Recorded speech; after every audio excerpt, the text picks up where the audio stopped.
Good morning, everyone. Welcome to the Tablelands Regional Council Ordinary Meeting for September. Could I remind everyone to turn their devices onto silent or turn them off, please?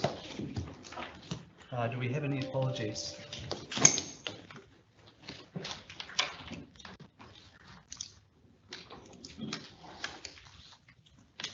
Can I ask everyone to be upstanding, please? I'd like to acknowledge the traditional owners of the land that we meet on today and pay respects to elders past, present and emerging.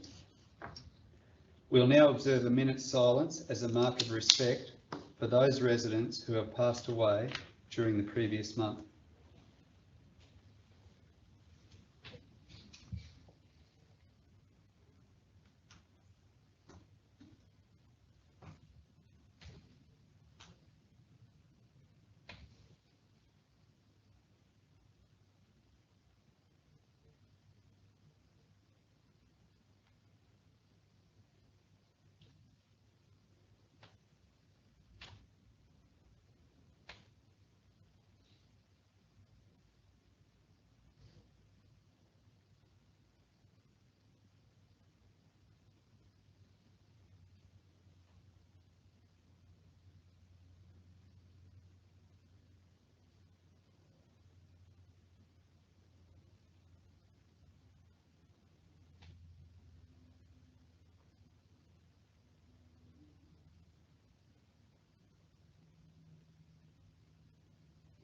Thank you.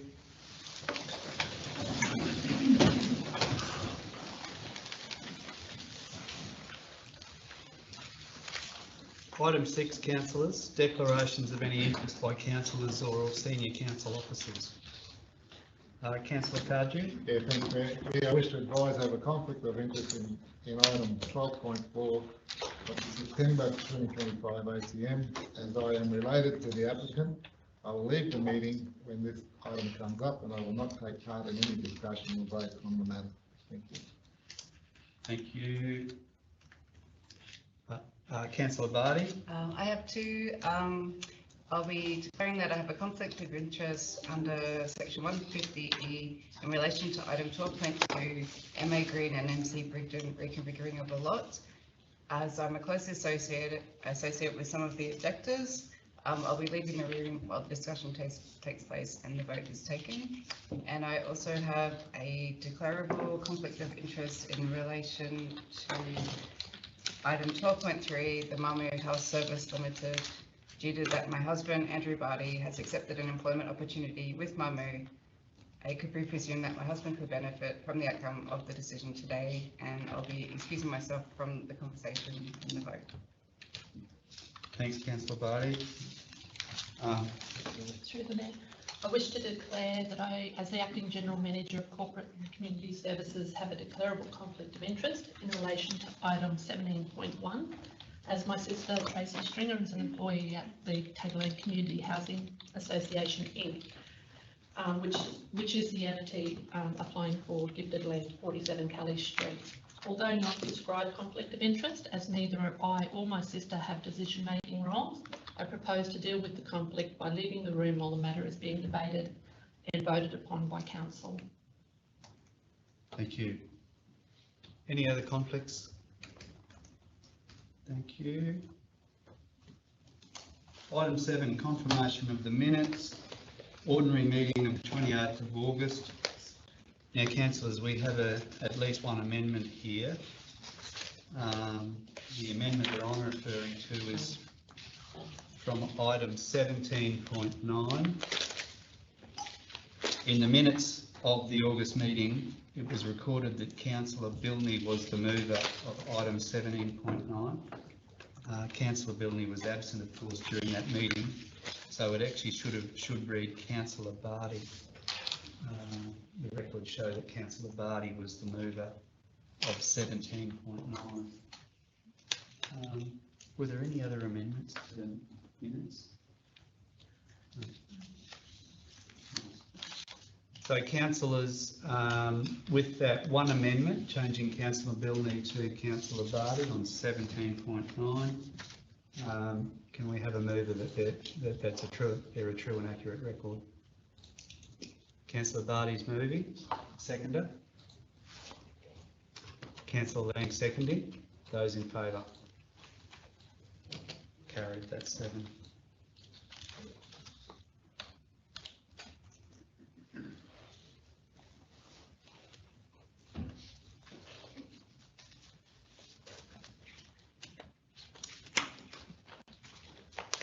Okay, we'll, also we've got the special meeting minutes of the 11th of September.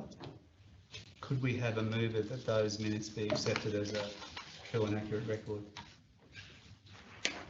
Councillor Hayden, moving. Councillor Bilney, seconding. Those in favour? Carried, thank you, that's 7.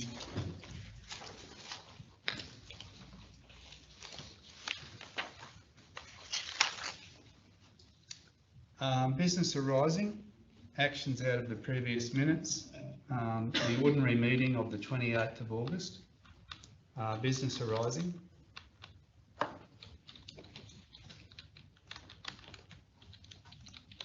No business arising, and the special meeting of the 11th of September, any business arising from that one? No, thank you. Okay, that brings us to item 9. We have 2 deputations this morning. Could I ask Gillian Long to come up to the lectern at the front, please, to talk about the Millimilla Library.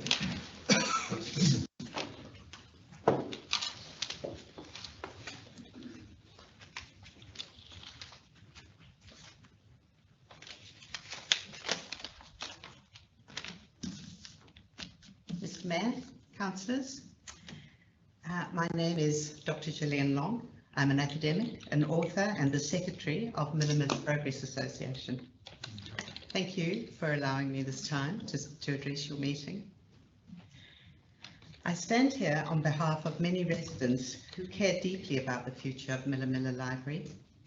At first glance, a library might be seen as just another service, something that can be cut when budgets are tight or when online readership increases in favour of borrowing physical books.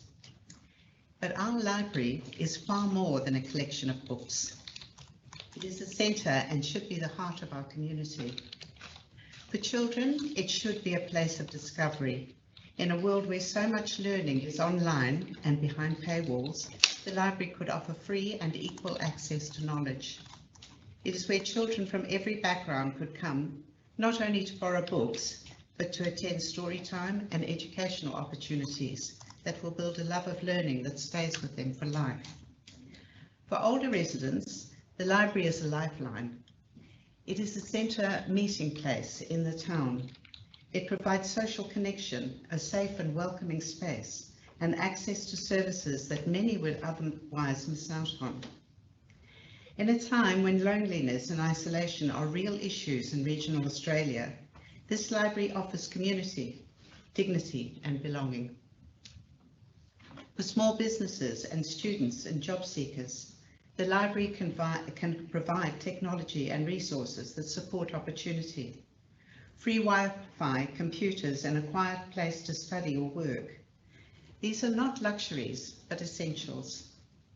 Importantly, after the development of the Millimilla Master Plan, this physical library is recognised as a symbol of our village's identity. When people consider living here, raising families here, or investing in the community, they see the library as a marker of vibrancy and opportunity. Closing it would send the opposite message. We are shrinking, that the services are disappearing, and that the heart of the village is fading. We understand the pressures council face, but closing the library would be a false economy. Any small savings achieved would be outweighed by the loss of education, community well-being, and local pride. There are creative solutions worth exploring, and in this instance, the Millimilla Progress Association has been in touch with Atherton Library to understand how a group of keen volunteers could support the library. Other libraries around Australia operate with the support of volunteer groups. which enhance and extend library services without adding additional cost to council. Such a Friends of Milla Milla Library might expand use through partnerships with community associations and other government agencies such as schools or universities, rather than eliminating the service. Mr. Mayor and councillors, once a library is gone, it is very hard to bring it back. I ask you to see the value to the community, to see not just the books, but the people whose lives are enriched by this space, and to stand with us in keeping our village library open, not just for today, but for the generations to come. Thank you. Thanks very much. Thank you.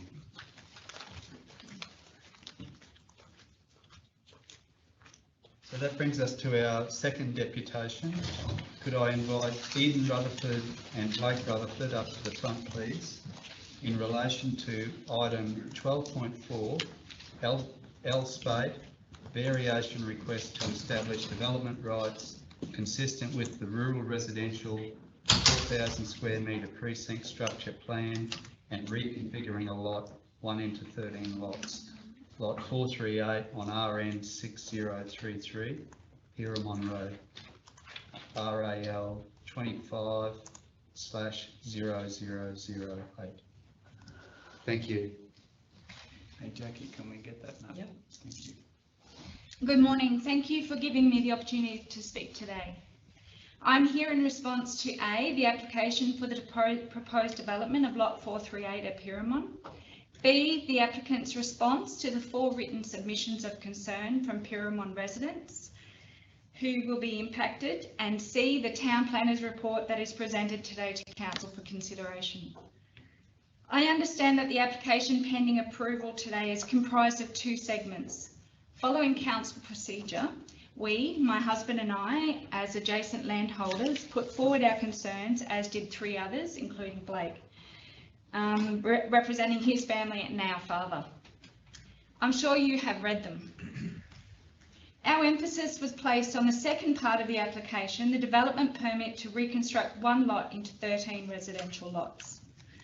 I would like to make it clear that my initial objections lie today with the first component, and here I refer to the description of the proposed development, page 548 of today's meeting agenda. As Pyramon Township exists within the present planning scheme, Lot 438 is classed low density residential, and council would be responsible for providing infrastructure. For further housing development to take place in Pyramon Township, council should be obliged to provide facilities and services, create housing opportunities by all means, but in doing so at least accommodate the basic requirements afforded other communities. Developers and town planners have found the perfect loophole that puts responsibility for housing infrastructure back on individual landholders, with little recourse when such things as water security have not been appropriately addressed. I've been a resident in this community spanning 40 years. We are not an investment portfolio. We have strived and thrived on our property, given our parameters, to establish and maintain a minimal energy footprint.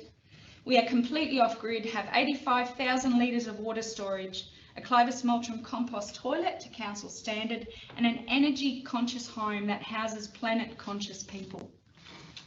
Every year on our 3 acres, we still require bore water to supplement our storage. And every year I speak to people in my community whose bores run dry and tanks are empty. There is no such thing as water security in Pyramon, and by the end of the year there will be an additional 25,000 avocado trees on farming land across the valley, contributing to the lack thereof. Water runoff from most of the existing Lot 438 has nowhere to go but through our property and Blake and Vanessa's, through 3 culverts of 40 centimetre diameter under the railway line that struggle to cope now, let alone under further pressure from development that may be unchecked. On paper, this development ticks all the boxes. In reality, there are too many factors that remain unknown, and detrimental impact on our properties is inevitable. In his response, the developer recognises our concerns as valid, but brushes them off with vague planning submission strategies. On several accounts, the developer misrepresents our neighbouring property, notably on page 588 in his letter of address, and also in his initial report, where not even a dwelling is cited. His disregard, mirrored by town planners' failure to attempt to approach us, to access our properties, to make an accurate assessment, confuses me and assumes an arrogance that is disrespectful and dismissing. In fact, town planners in their supporting document do not even recognise our residential property at all, our home of 20 years. We are directly west of 8 of the proposed allotments. So this is us here. This is a gazetted road, the railway lease road.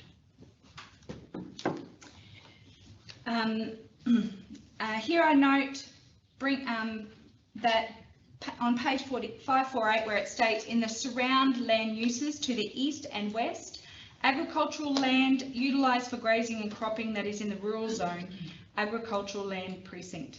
Incorrect. How do we trust this developer or council's integrity at the proposed following levels of application if at this preliminary stage it has been non-apparent? I believe that the narrative council and developers may use to suggest the need for this land reconstruct is a housing crisis. The catchphrase right now from government at all levels, banks and commercial media. I would like to suggest that this in reality is a house and land pricing crisis. To allow this development to go ahead in the Pyrmont Township on this premise is not addressing your real agenda, nor in the best interests of your constituents. Pyrmont doesn't need another development of weekend getaways and Airbnbs, and those truly in crisis aren't looking for a lifestyle block, they are looking for a home. Blake. Good morning, CEO, Mayor and councillors. In the interests of full transparency, I am an employee of the TRC. However, my role as Community Engagement Advisor does not sit within the planning team, and I am not privy to any confidential information. I first saw the report to Council that I am talking to today on Monday, when it was made publicly available to everyone. I'm here on a purely personal level as the owner of 365 Pyrmont Road, the property to the south and west of this proposed development. I'm not someone who is resistant to and afraid of change. Our region is changing, and as a conscious and connected resident and ratepayer, I'm acutely aware of the housing shortage we are facing. I understand the council in many ways will see this development proposal as a relatively easy way to make another 13 houses available at a time when we desperately need more housing stock. I am not against the principle of development in the right places, in the right way, delivering positive outcomes for families, professionals and those marginal members of our community that need access to affordable and appropriate housing. I can see why the rezoning of this land to rural residential makes sense and why council can justify not providing infrastructure services to a village whose growth is limited under the current planning scheme. What I would like to raise today is our concern over how this development, if approved, can and will be monitored and properly inspected as lots are sold and dwellings are constructed to ensure our neighbouring properties are adequately protected from worsening impacts. In regards to stormwater runoff, the applicant claims gravel pits are an adequate measure to manage drainage. I would argue that this is very dependent on how those pits are constructed and maintained, where they are constructed in relation to the dwelling and where the dwellings are located on the parcel of land. There is already a known impact to our adjoining properties from a currently vegetated block of land from which most of the stormwater flows onto, with additional hard surfaces following earthworks, installation of water tanks, septic systems and driveways. We fear there is little understanding of the capacity of the 100-year-old culverts that are currently in place to channel water flow into the valley through our land onto nearby agricultural land. I would like to be reassured that if this development is approved, that adequate conditions are imposed and implemented with the full knowledge of neighbouring drainage infrastructure to ensure no worsening impacts on our land. We also understand that in regards to water supply, there is a basic minimum requirement to prove flow rate for the installation of a bore. This test that complies with regulations is only a test at a point in time and does not account for the known fluctuations of the aquifer in the Pyrmont area, as many old and new bores run dry during the winter and spring months. With the potential of 13 new bores drawing from this unknown underground supply, plus the establishment of a large avocado venture less than 1 kilometre away, likely drawing from the same aquifer, we fear there will be an impact on all residents and farms that rely on bore water. Not to mention the huge impact this would have on the Pyrmont Hotel, the Tableland's oldest hotel and the only business in Pyrmont. Not having a reticulated water supply means the viability of the hotel is dependent on a reliable source of bore water. The risk for council if the underground water supply is exhausted is considerable. In closing, I encourage and urge council and council staff to take the opportunity of the upcoming planning scheme review to better align our region and our distinct communities with the current societal demands and better prepare the Tablelands for what is a rapidly changing future. Yes, we must look after our incredibly important agriculture industry, which is a fundamental part of our regional identity and economy, but a balance needs to be struck to enable more flexibility in the subdivision of larger plots of land that are suitable and appropriate for a variety of housing options to better cater for all our residents, not what is the simplest option for council, nor provide the biggest margin to developers. Thank you. Thank you.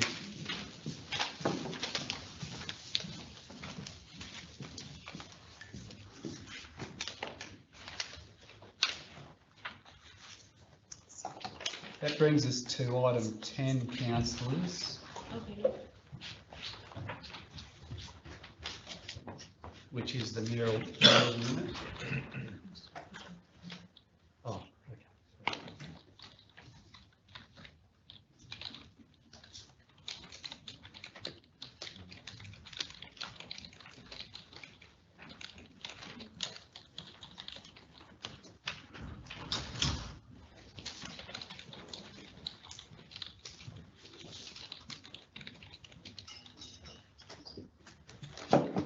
That brings us to item 10, councillors. I've got three matters on my agenda today.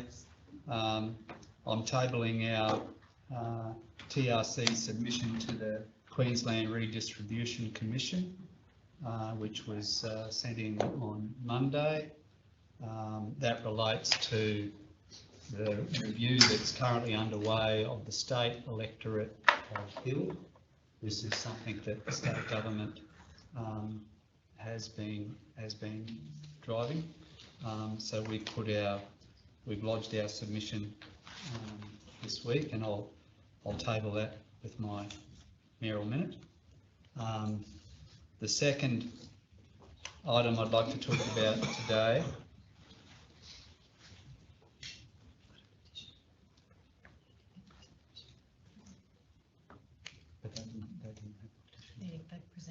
in the system.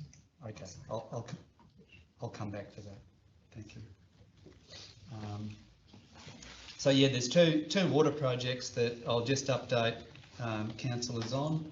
The Malanda Integrated Water Supply Project, connecting the Malanda and Davies Creek water supply schemes, reached practical completion on 12 August. The project, involving the construction of a 3.19 megalitre reservoir and 4 kilometres of 300mm diameter pipe, provides improved water security for the wider Malanda area and caters for growth and development in the years to come. The project also allowed the decommissioning of the Davies Creek water treatment plant, providing ongoing operational savings and mitigating the need to replace this treatment plant, which is at the end of its serviceable life. At construction start, the project budget was approximately $9.8 million. The final costs at completion are approximately $8.6 million, which is a substantial saving achieved on a project fully funded by council. The second water project I'll give an update on is the Ravenshoe Millstream, the water treatment plant, the pipeline and the reservoir. The Ravenshoe Water Quality Improvement Project, which will deliver improved and compliant water quality to the Ravenshoe and Millstream communities, is nearing completion. The pipeline from Ravenshoe to Millstream reached completion early this year, and the water treatment plant in Ravenshoe is built and currently being tested. Once we have proven that the treatment plant can consistently provide compliant and good quality water to both communities, we will put the treatment plant in service and expect that frequent boil water notices will be a thing of the past. We expect this to occur before the end of the year and will provide further updates at that time. Finally, councillors, the period since the end of August has been particularly busy. Myself and a number of councillors have been visiting communities, been attending events. So what I've got here is just a summary of the events that I attended, and some of these events were attended by other councillors as well. But on the 30th of August, there was the 50th anniversary of the Alliance Française of Atherton. On the 2nd of September, there was the Tableland Dairy Pathways Community Update. On the 3rd of September, the Queensland Police Service Disaster Management Stakeholder Engagement Workshop in Cairns. On the 3rd of September, the TRC Agricultural Forum in Kirrai. 4th of September, the Yungaburra Men shed their kitchen unveiling. The 7th of September, Disaster Recovery Family Fun Day, Mount Garnet. 12th of September, the Atherton Golf Club 100th anniversary. 16th of September, the official opening of Jubilee Christian College, their new wing. And 17th of September, TRC's Australian Citizenship Ceremony, where we welcomed 14 new citizens. So councillors, that's my mayoral minute. I'll move that. Those in favour that we receive and adopt the mayoral minute. Thank you. That's 7.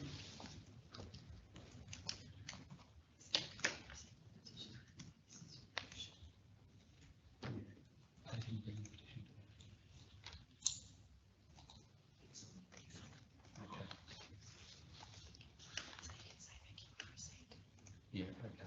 Do we still need a motion? Yeah.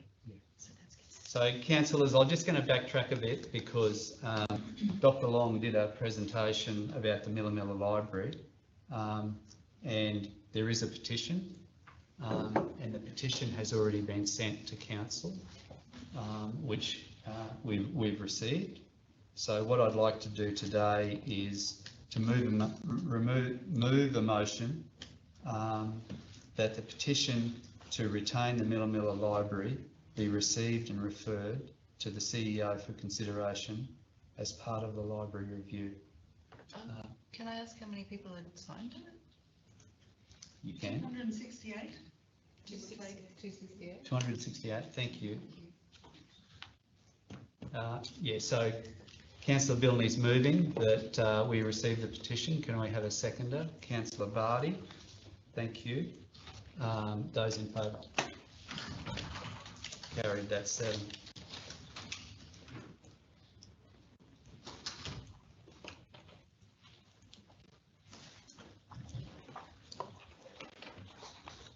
Thank you. Thank you. Apologies for that.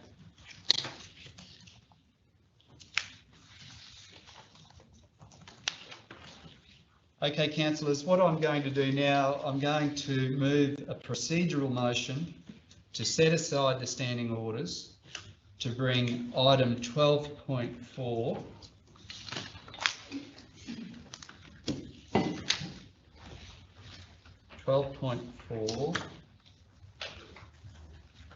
just read that out.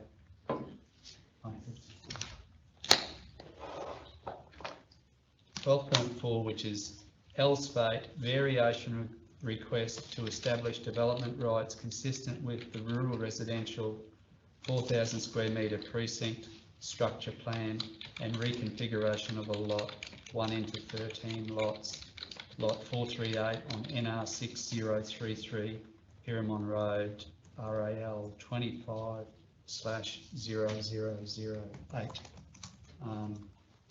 So asking that that be brought forward to be dealt with immediately following item 11.1, which is the Chief Executive Officer Report, September 2025.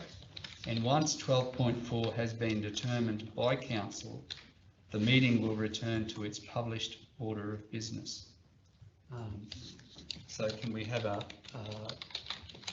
well, I'll move that as a procedural motion. Those in favour? Harry, thank you.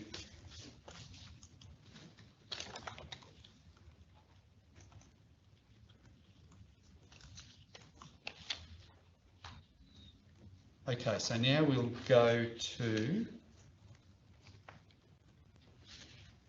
11.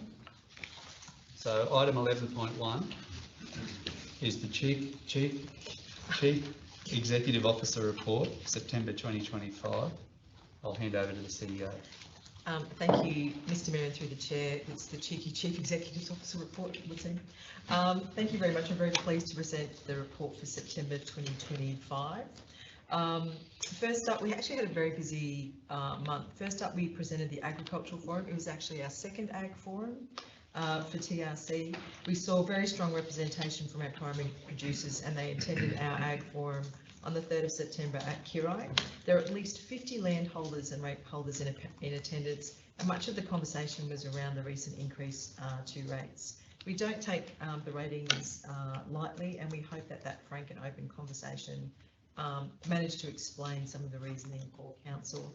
And we look forward to our third Ag Forum for TRC, which will be held toward the end of the year.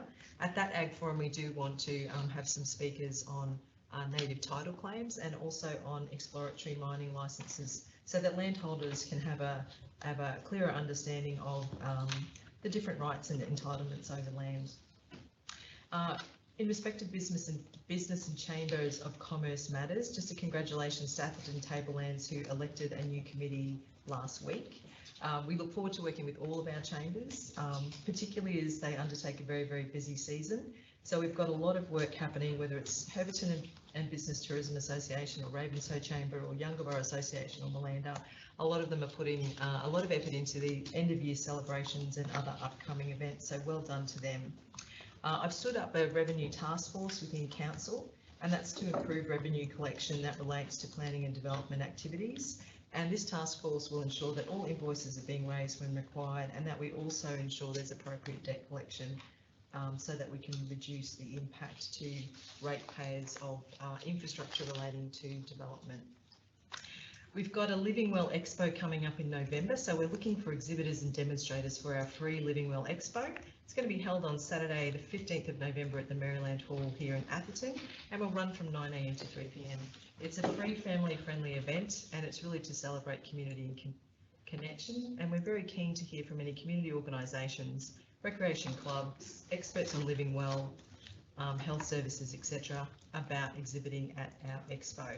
So if you've got something that you might wish to bring to the expo, please submit a form to the website available online, or you can just send it into Council, and we need those expressions of interest by the 5 PM on Friday, the 31st of October. For our pensioners, we are going to be operating a free pre-cyclone collection service. So if you're a resident and you receive an age or disability pension and you've got curbside collection in your area, please register for our free waste collection program. So it's a chance to clean up the yard or get some help to clean up the yard or around the house, and then we can assist to remove that debris. Details are available online, or if you call us on 1300 362 252, and we can organise collections, which should start early in November. We're about to go out looking for community input into a review of our transport strategy. Our current strategy is due for review, and we really want to hear from the community about the strategy as a whole, and in particular our star rating systems that we use to classify the road condition and any need for maintenance, and also desired levels of service. So if you jump online to join the conversation by Sunday the 26th of October, it would be fantastic to get input from the community. In my report, I've also provided some project updates, and if any members of the public are interested, you can find out more on Council's website. and happy to take any questions. Thanks very much. Yeah, I've got a question. The Revenue Task Force, perhaps if you could just explain a bit more why that's been introduced and what matters, what types of matters it's dealing with. Oh, absolutely, thank you for that question. So there is some confusion. For example, if any members of the community are using a private building certifier, there seems to be a misconception that council, it will not attract infrastructure charges from council, and that's not correct. So when we get that final building certification, we have 20 days to levy those charges, and it's the same kind of charge that would apply if you had council certified that particular development. As well, we've had some different ways of dealing with infrastructure charges in the past, so it's really consolidating and setting a process in place so that we're not missing payments and those kinds of things. Very good, thank you. Councillors, any questions for the CDO? Councillor Cardew? Yeah, so that's all very good for infrastructure charges and planning matters. What are other areas of revenue raising opportunities or getting better revenue income through other areas that council does business with? That's a very good question, and we're always happy to. We'll probably look into the different areas. The need to stand up those of us that are in planning and development matters arose as I was doing the policies for this month actually, and when I went back and looked at some of our uncollected infrastructure charges that were owed to council. Some of them were owed for a number of years, so that sort of predicated the need to do this particular piece of work. But as we find issues, we'll absolutely be going back and looking at our systems in different areas. This one is quite tied to those policies though.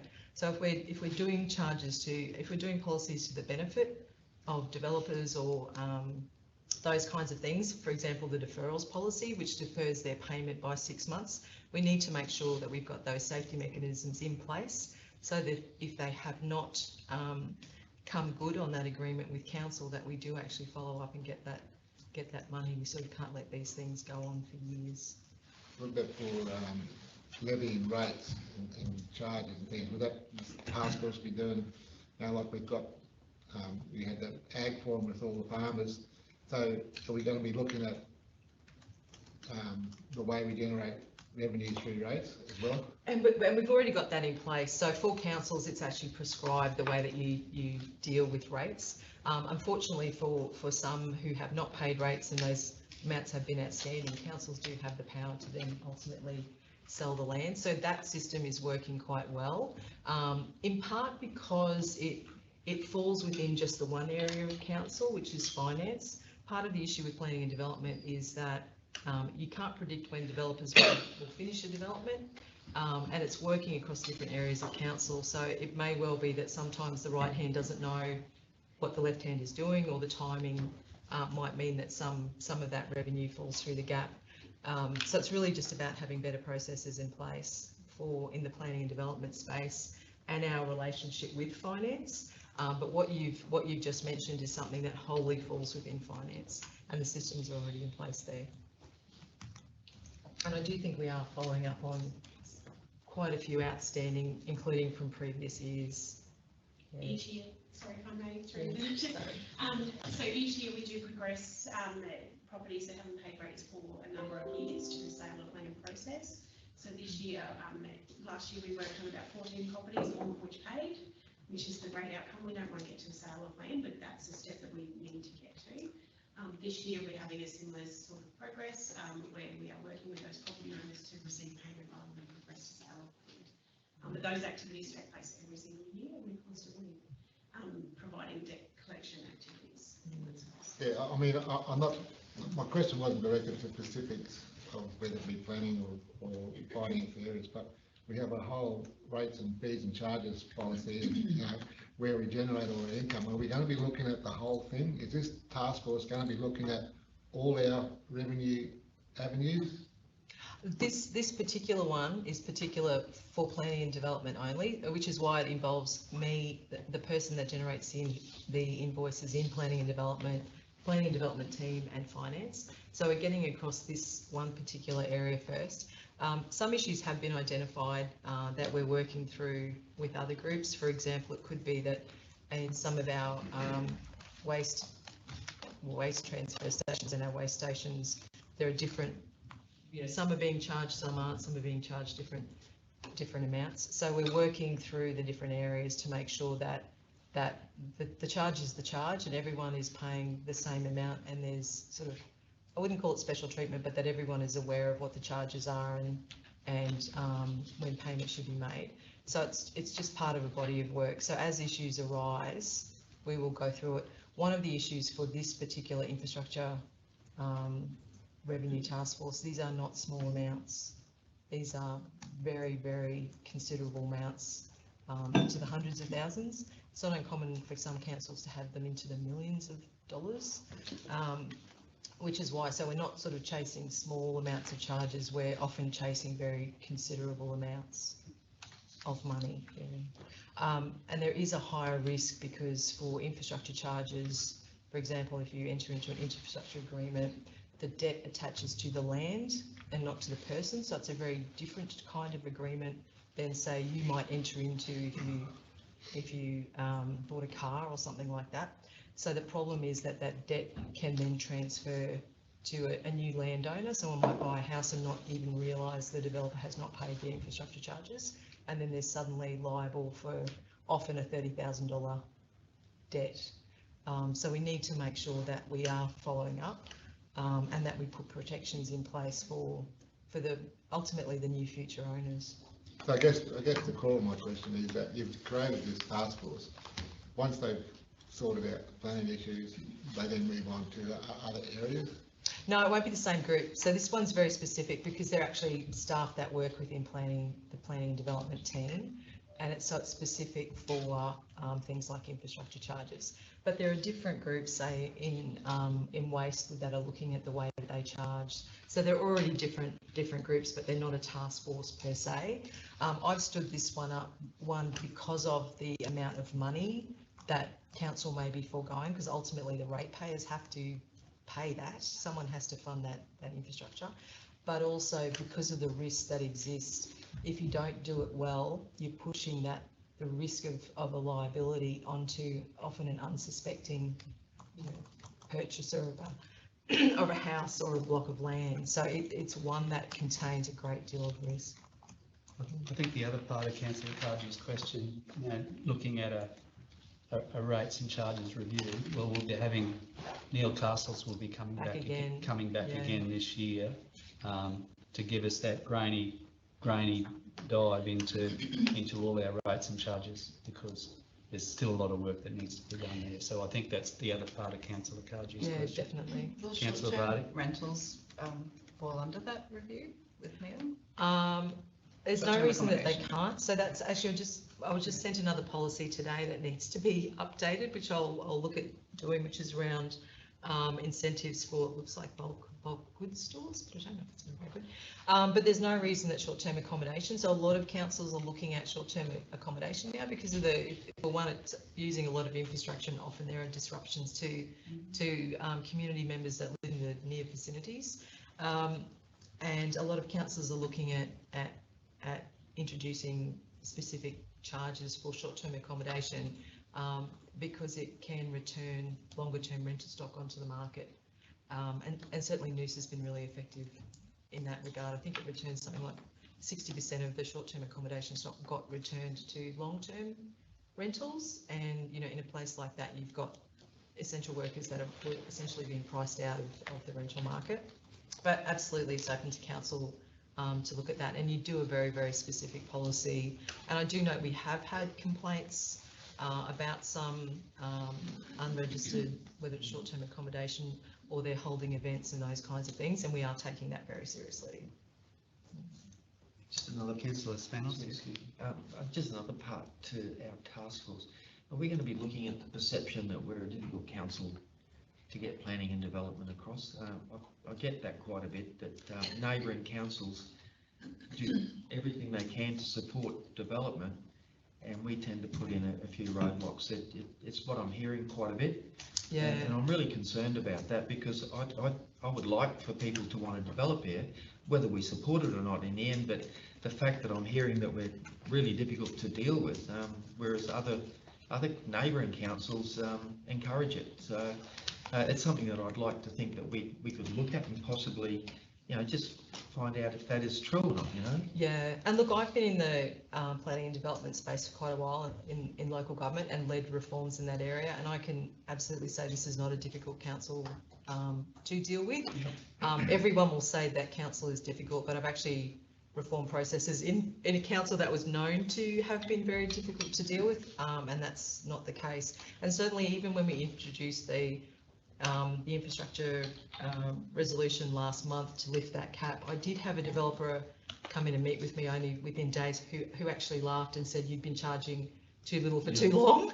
So, and that it's really just gone through. So I think in general, I wouldn't want to say it's trying it on, but I think everyone says everything is difficult, but in terms of my experience of process, this is absolutely not a difficult council, and we are rarely in litigious matters. So a lot of councils have before the P&E courts for 5 to 10 things. That's my usual experience, and it's not that at all. So I see a team working as well as they can, but I also think the relationships that we do have with developers is very good. So I don't think they're adversarial at all.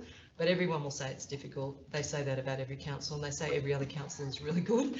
But that's, yeah, so in my experience, no. And we're not seeing the delays in approvals. We're not seeing deemed refusals. We're not seeing deemed approvals. So all of those red flags that you would say, well, something's going on here. I'm not seeing lots of complaints.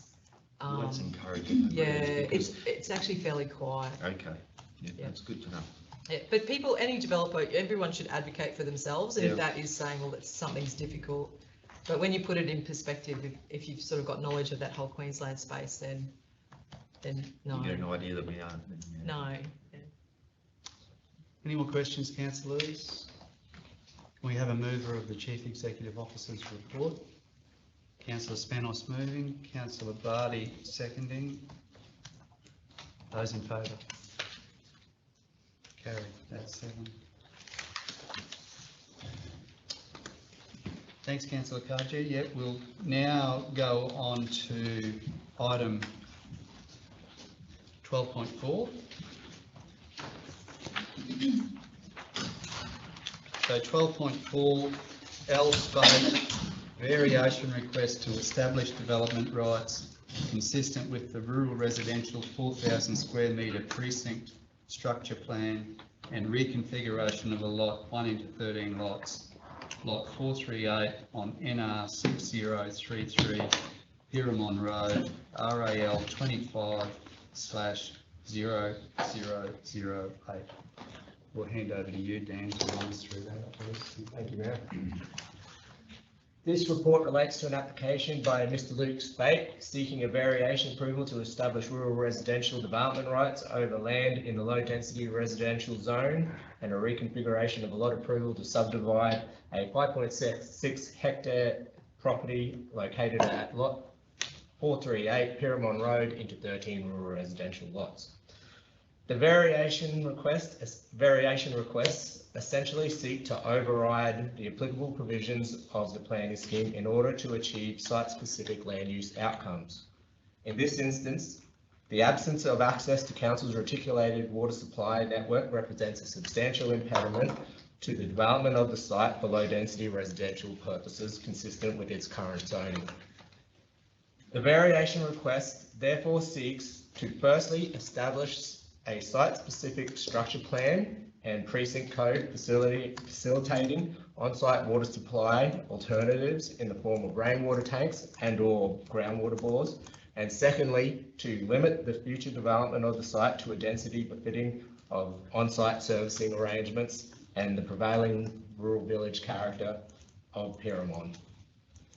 The proposed precinct code would otherwise not vary the benchmarks of the planning scheme applicable to aspects such as on-site effluent disposal, stormwater management and earthworks.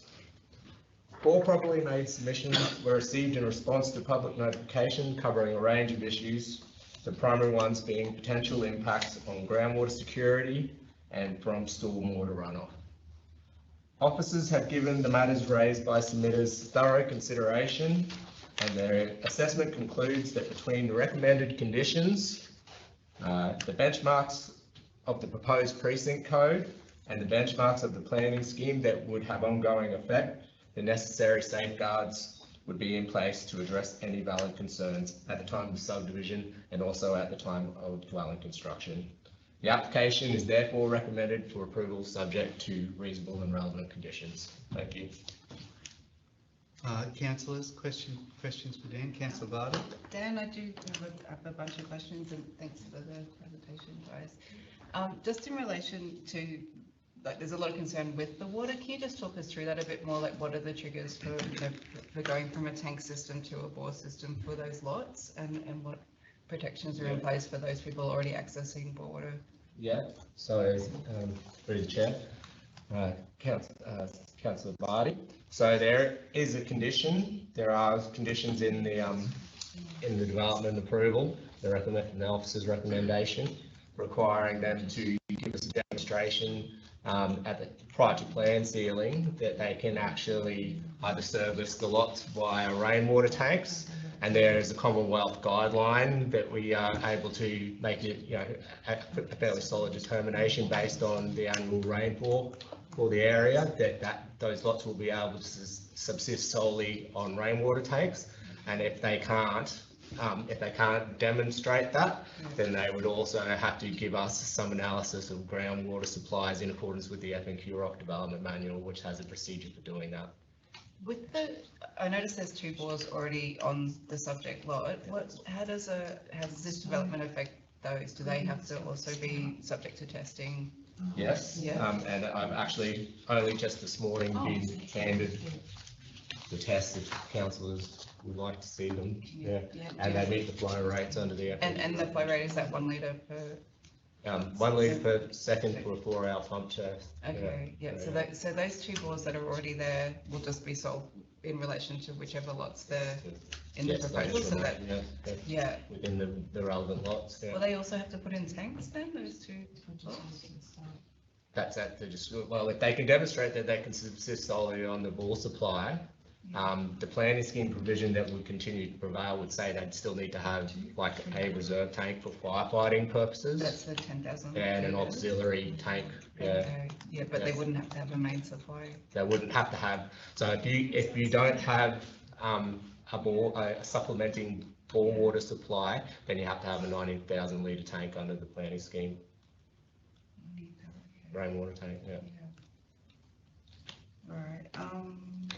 And with, can you just briefly talk about, I know the submitters raised about the avocado farm going in around the corner, like how is their water regulated for agricultural purposes compared to, like under this code? So through Chair, so council doesn't get involved in that aspect of it. So that's purely lies with the Department of Resources to manage the aquifer for agricultural purposes. So as I'm sorry, council, I couldn't tell you actually what studies they do to determine whether there's going to be an impact on the existing bores in the area, but I would assume they have some regard to that. And we don't know if that's happened or been approved or anything at this stage? I have no knowledge of that operation. Sorry, Councillor Byrne. Okay, and just in relation to I know with the low density residential having council water supply go out there, is there any plans for that for Pyramid? And that's not ever, yeah.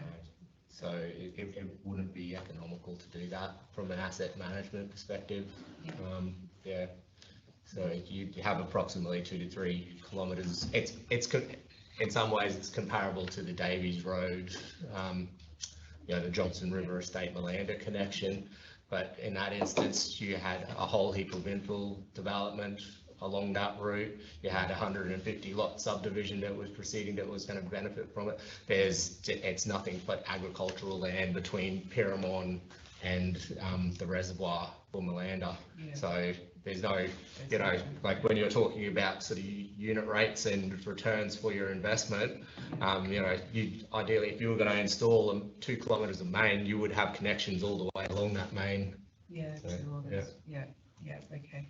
And just with the stormwater runoff, what is the legal point of discharge for these lots, and will it be unduly affecting adjoining lots? So the legal point of discharge is, so there's three lawful points of discharge normally. So one is to the road reserve, Yep. which some of these lots will be able to do. There is Do sort we of, know which ones? I'd have to have a closer look at it, but there is a high point within the lot. So, and it will, mind you, it will also depend on where people locate their dwelling within the lot and what earthworks they do.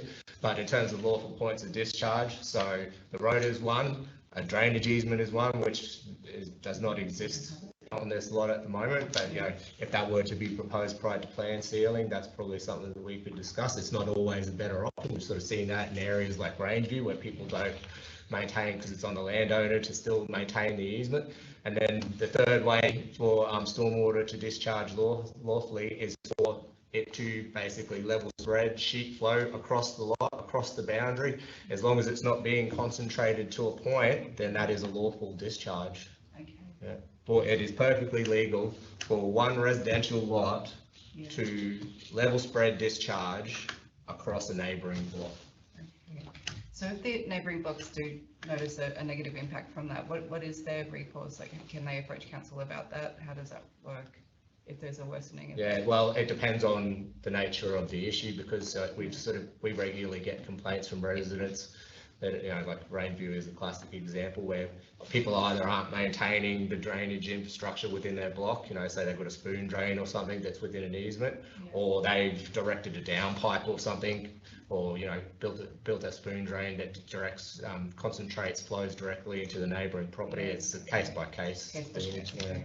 All right, and just like in relation again to like stormwater and to privacy, like there's adjoining properties like that the residents are quite close to the boundary. Is there any sort of like requirement for screening from adjoining some of the new lots, like to plant trees or do anything like that? There's no. We don't get into that, Councillor Vardy. Yeah. That's that fencing is a matter between landowners. Yeah. Okay. We're not talking about conflicting uses here. It's residential adjoining residential. If it was industrial or commercial, we might condition the solid fence, but not when it's residential. Okay. I just one more thing with the 80 zone again, just like being directly on Pyramid Road outside of where the subdivision is going, with an additional like 6 accesses going on there. Is there any requirement for that 80 zone to be revised? That would be something for our infrastructure investigations section to consider. Yeah, we don't, as part of planning approvals, we cannot condition changes to the road network of that nature. It requires a study. Okay. Good. Thank you. Councillor Spanos.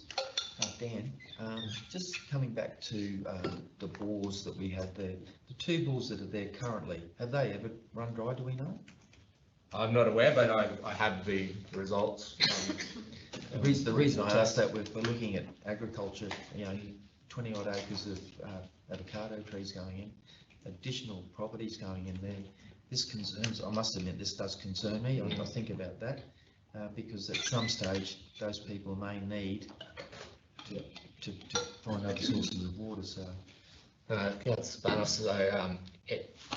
it's as simple as this, really. Like this development has been conditioned such that if they cannot demonstrate prior to plan sealing that they can get a sustainable water supply to these lots, they will not be able to get that plan registered. Okay.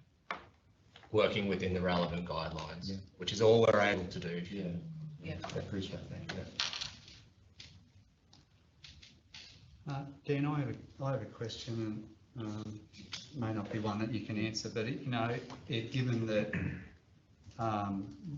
the water usage is for domestic use, so if a number of new landholders are wishing to put bores down,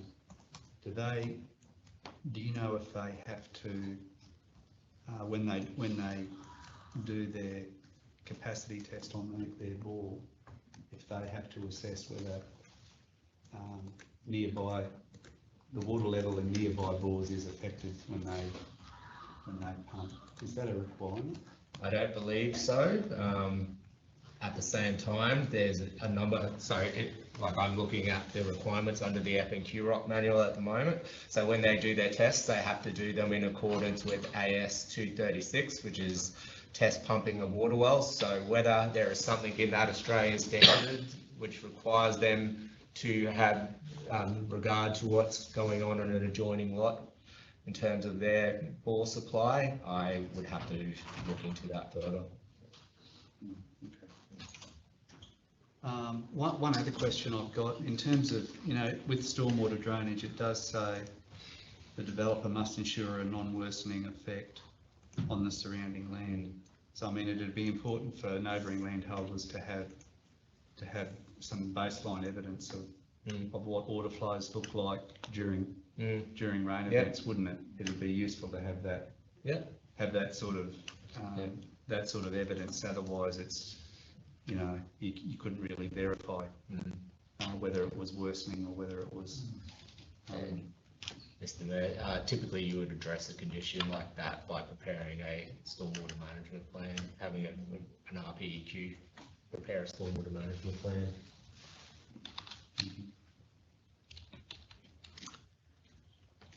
Councillor Gilney? Yeah, just through the chair. Just going on from that question from the mayor then, non-worsening, what does that align itself with as far as, we know about the 1 in 100 year event, which seems to happen every second or third year now. You can't control the big flows when you have, real heavy rains. That's just one of those things. But how is non-worsening gauged in general terms? Is it based on average rainfalls throughout a 10-year period or something like that? Is that so non-worsening is typically like a Q100 event, council building. So yeah, you're exactly right in what you just said. You will get extreme events, and there will be events, as the submitters have rightly said. There's already events that occur out there where they're impacted without any dwelling, but you can't plan for every possible scenario. Councillors, any more questions for Dan? Councillor Vardy, did you have a question about an alternative motion? Possible alternative motion? Yeah, there was just it's a minor one. It's just in relation to lot 12 being less than 4,000 square metres. I feel that goes against what the code is specifically saying. So I'd just like that addressed as a dot point, which I've sent through to Jackie. Yes, and it's good to raise it now, so it would be more than an amended motion. So an amended motion, just say the council officer's recommendation was one that was seconded, but you wanted a minor change just for clarity. So because there would be a commercial value to the, say, 100 square metres, it would be best dealt with as an alternative motion. Yeah. Jackie's popped some wording up there. So ultimately it would need to be, so someone would either need to move the council officer's recommendation and second it, or alternatively you might move an alternative recommendation which would include Councillor Barty's. It's really just, I think there was only one lot affected that was only one lot. It's just lot 12 square metres. meters. Yeah, it's just less than 4,000, so it seemed to be in contradiction to what the precinct code was defining.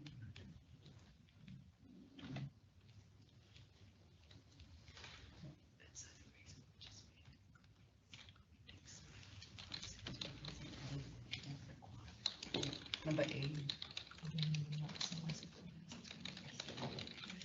Alternatively, anyone can move whatever motion they like.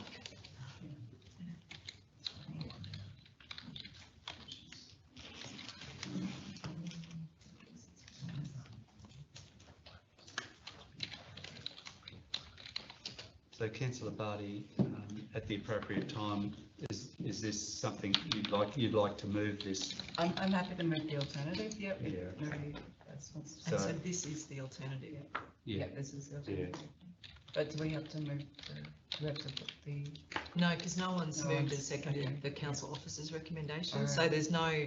That would be the first motion on the floor. So just tell me if I've got it wrong, Councillor Barty, but it appears that Councillor Barty, when we're ready, would like to move basically what is an alternative motion, which with that number 3 dot point added to what's in the report. So Councillor Vardy would be proposing that all the lots achieve a minimum of 4,000 square metres. That's to align with the rural res. Oh, the precinct code, that's. Precinct code. Yeah. So just a heads up, so Councillor Vardy's flagging that she's planning to do that. She'll be seeking a seconder at the appropriate time. Any more questions for Dan?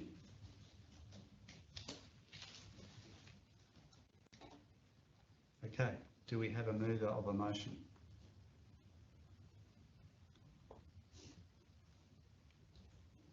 Did you want to move that?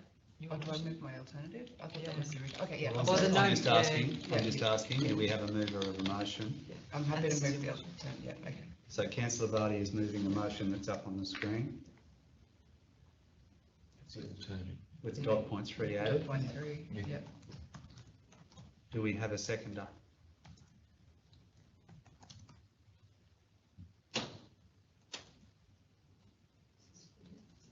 No? So we have no seconder. Do we have a mover of the officer's recommendation?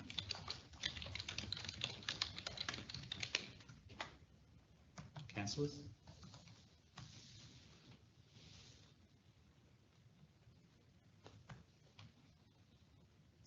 Does anyone else have an alternative motion? Are there any alternative motions?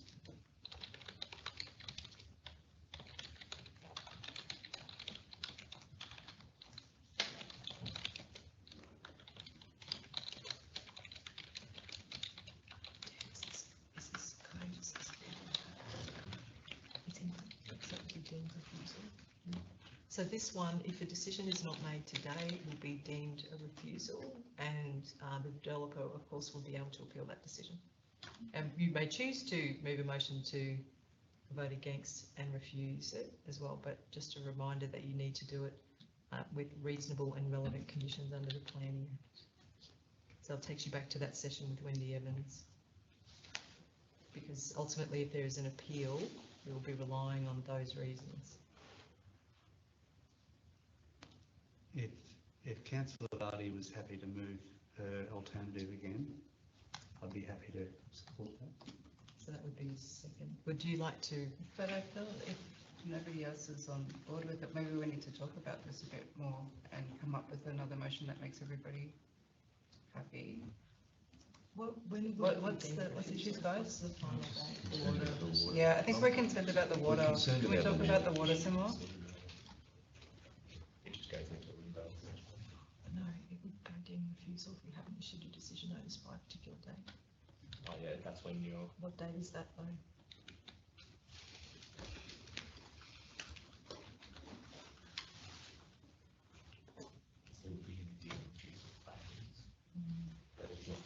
Actually, deemed to issue a notice.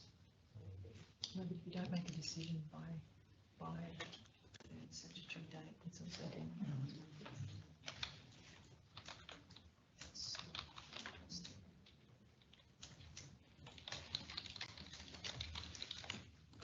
So does anyone want to Speak to it. Yeah.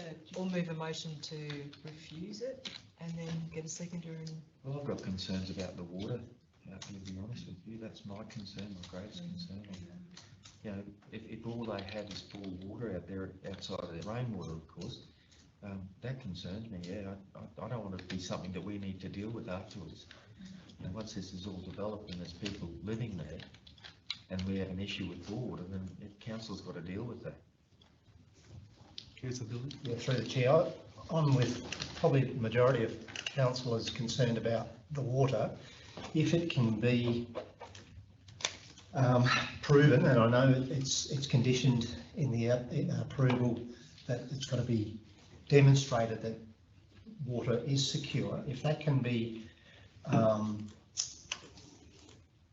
put in a way that convinces me that that's going to be done, Yeah. I would be willing to I would be support. comfortable with Yeah. Marie's option. So, yeah, I just want to know that the trigger, that when the plan goes to get sued, that the water security is basically airtight. And that's a condition already Yeah. in there. Yeah. Yep, Yeah. Chair, I would argue that that's already in there, It's already in there. councillor Bilney. Yeah.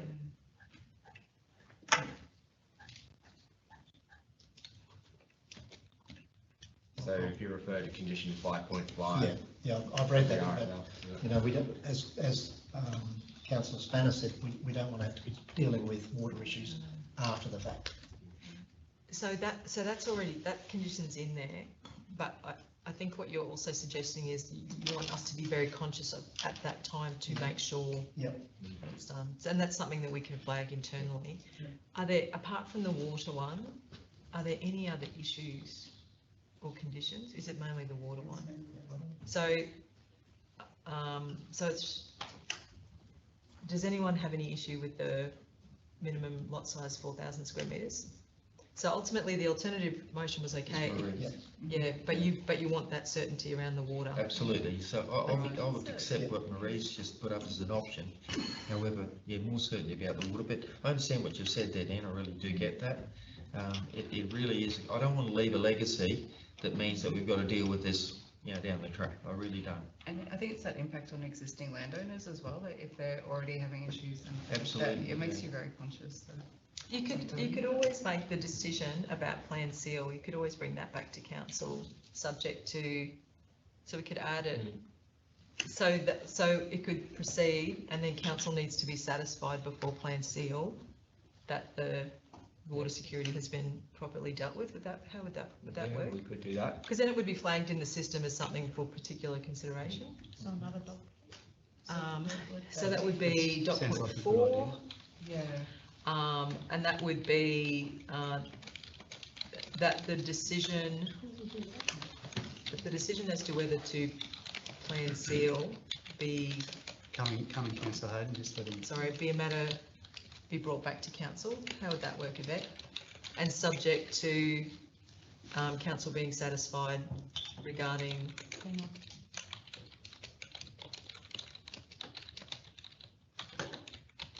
For approval of I'll just go to councillor Hayden first. to and council then for you, Mark. approval, subject to, sorry, council being satisfied regarding water security. So I'm looking at Yvette at the same time, we happy with that wording? Dan, are you happy with that wording? Yep. Yep. So that means that you've got two decisions, one, the first decision, but you've now created a second decision further down the process. Councillor Hayden. So as a person who relies on water tanks, we actually pay for water to be delivered during the year, so would that not be water security? I'm just sort of trying to think, if you're asking for water security, it's got to be on the land, on the property, like we run dry, we have a leveler, once it's a certain height, we have water trucks that come in and fill our tanks. Is that what or do you want it on the land? It has to actually be drawn from the land, like. Yeah, yes, so, yes, we're trying to avoid that situation. You know, Why? because it comes as a cost to the landowner. Yeah, it's not readily, you know, when we're conditioning water supply, you know, it's got to be readily available, and that's On not the land. something that's not ready. From that block of land. Yeah. It could be a water tank. Yeah. No one calls me.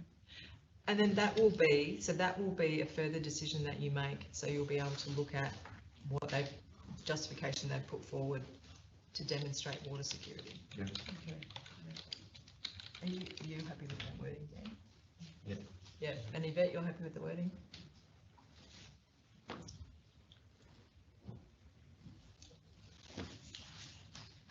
So councillors, we all read those dot point 3, dot point 4. Councillor Vardy, would you like to move that? I'm happy to move that. Councillor Vardy's moving. Do we have a seconder? Councillor Spanos seconding. Would you like to talk to that again, Marie? No, I think that's. Councillor Spanos? No, I'm good, thanks, yeah. Trouble not on you. Anyone else like to talk? Those in favour? Carried. That's 5. Oh, sorry, 6. Thanks, Dan.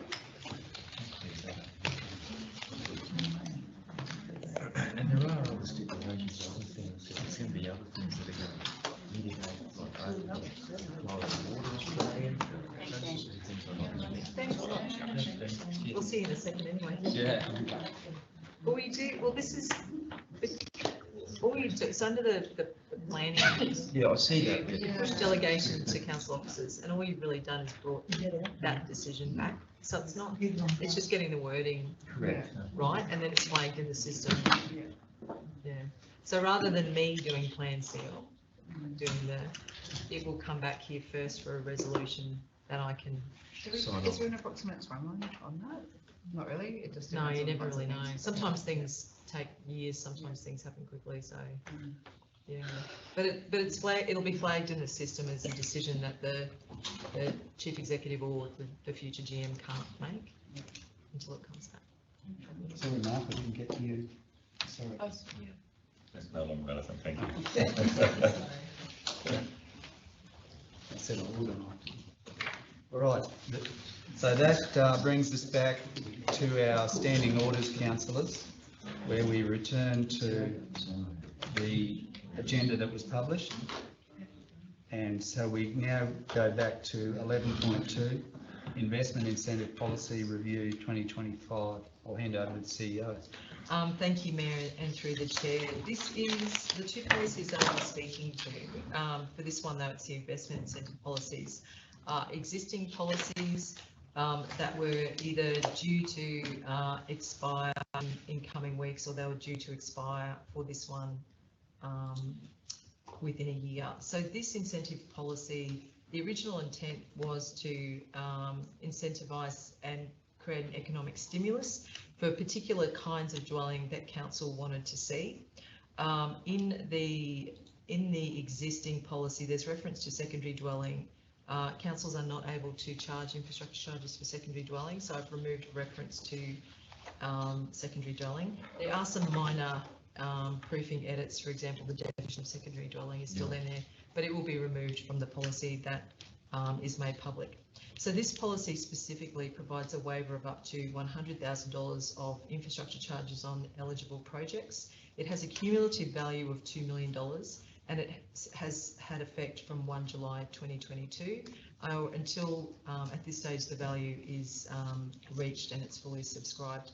So to date we've had 14 applications involving what would be $677,000 of infrastructure charges waived. The total cost of these developments is in excess of $38 million, so they're very significant developments. Those developments actually attracted charges of just under $1.9 million, so it's not a full waiver of the infrastructure charges for those developments. Of the eligible applications, 5 have been completed, so we have already waived revenue of $251,000, just over. We still have 9 that remain eligible, and that would take the amount, if they all remain eligible, so they're completed by the new extension date, that would be a further $425,000, or just under $426,000. So that leaves, with that cap of $2 million, 1.322252 and 60 cents, because 60 cents is always important. That's fully available for new applications, and that will take us through this additional 4 years. In general, the policy has been very, very well received. It's been taken up, including by a social housing provider. So I think it has done exactly the kind of work that council was intending. So I'm seeking today that council resolve to extend the investment incentive policy to 30 June 2029, including that those eligible developments that are not yet complete, the completion date is also extended to 30 June 2029, unless varied by an amended policy. Happy to take any questions. That was a lot of words. Yeah, it was. So generally, it's actually doing a really good job. There's still a lot of money left in that cap, and council's achieving exactly what it intended, including in that social housing space. Questions on this one, councillors? Yeah, it's absolutely been one that's hit the mark. It was great initiative. Do we have a mover of 11.2? Councillor Barty's moving. And Councillor Billney seconding. Would you like to talk to that, Councillor Barty? No. Anyone like to talk to that? Those in favour? Carries. That's 7-0. 11.3, infrastructure charge deferral policy review 2025. Thanks, CEO. Thank you very much, Mr. Mayor, through the chair. So this again is another very good policy of council. This one dates from October 2022. And it provides for a deferral of the levied charges that developers are required to pay. It provides a 6-month deferral. So normally infrastructure charges, which can be considerable, are required to be paid prior to Plan C. So at that time, although some of those land or homes or whatever, or land really, may be under contract, the developer, it's literally when they're at their, they generally have a significant cash flow shortage. So it does provide an additional 6 months for them to pay their charges. And usually that coincides when they would have those contracts executed and be receiving funds from the sale of land. So it assists at a time when developers are probably the most cash strapped. It does create some risk for council in that, as I said before, with infrastructure agreements and those kinds of things, any debt owing attaches to the land. So to mitigate the risk of a developer not paying within the 6 months, selling the land and a new landholder becoming liable for that, we've beefed up the infrastructure agreement. We also make sure that a notice will be attached to the rates. So normally as part of your due diligence when you're purchasing land, your bank will absolutely want a copy of that rates notice, because we look at, you know, who owes who what. So if there's a note there that there is an infrastructure agreement in place and that there is a debt and it may attach to the new land owner, it's something that they can follow up with council, make sure it's paid before they take on that land. As well, we will be following up anyone who has not paid by 6 months and 1 day. We convert the outstanding infrastructure charges in total onto their rates notices, unpaid rates. So we've put those extra safeguards in place, but they're only there for the very, very few who would not pay. In general, we have had developers have been paying, and it has greatly assisted. We do ask the developers to pay a fee of $1,390, and that's really to cover the administrative costs of the legal agreement, which is the infrastructure agreement. We have a really good template, but obviously the team and I need to make that specific to any particular agreement, so it sits with, it's consistent with that administrative burden of time taken by council officers, and in some cases with some IAs are quite complex, so we get external legal advice.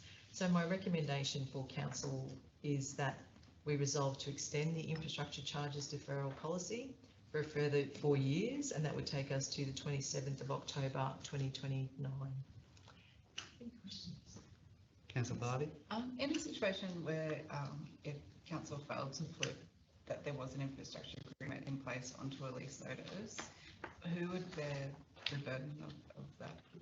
It generally, it would fall to the developer to, and we do have, so we've certainly beefed up, the state has beefed up the requirements in terms of disclosures to potential purchasers. But usually we still would not bear the burden. It would still be the developer. So it wouldn't fall to whoever's purchased that lot, you know, unknowing that there was an infrastructure agreement? No, they would still be liable, so it would be viewed as that they should have done due diligence, but the developer ought to disclose it. So this is one way of making sure, and you'll see that I've got a little disclosure notice in there. This is one way of making sure we attach that to the rates. The law has become much more stronger. When was the date that that changed? Maybe June? In the last 3 months. Yeah, so it recently changed to impose quite significant disclosure obligations on the seller, or there are legal avenues for recourse if you've purchased a property. So it has definitely beefed up. And for council, we're doing what we can to make sure we've got some really strong safety mechanisms in place. And in general, that's very few. So we don't want to not have a policy, because for those who are doing the right thing, and this supports development, and we put safeguards in place just to make sure that nothing really falls through the gap. And then I guess for us, it's 6 months and 1 day. So if anyone's out there and they haven't paid, 6 months and 1 day, it will be attached to their rates, as unpaid rates. My other question is just in relation to the council information session that was incorrectly recorded there. I don't know how the other councillors feel, but if it's going to get published on the website that these information sessions have taken place, can we be sent them in advance so we can check to see that we actually did attend, all that sort of thing? Yeah. So it's sort of unrelated to this item, I know, but I think that, so I spoke to councillors about it, but I can't, oh, actually don't know. It's the not date. that date because. No, it's a different date, so we'll correct the date.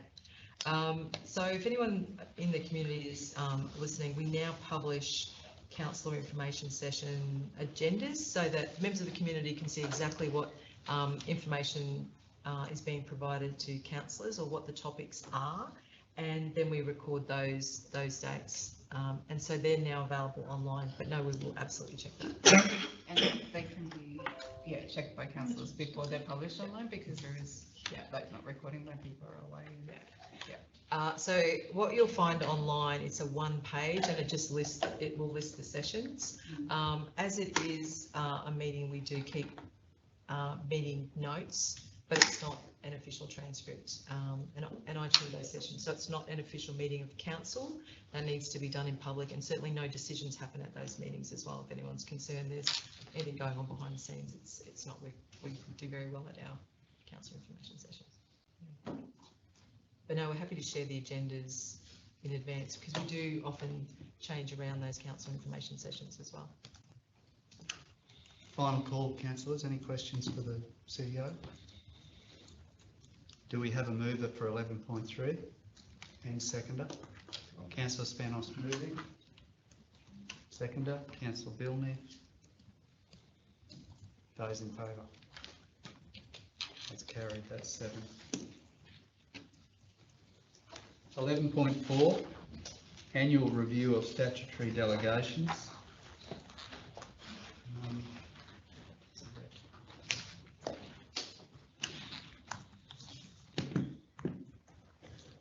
Thanks, Yvette. Good morning. Through the Chair, I'm pleased to present this report to Council.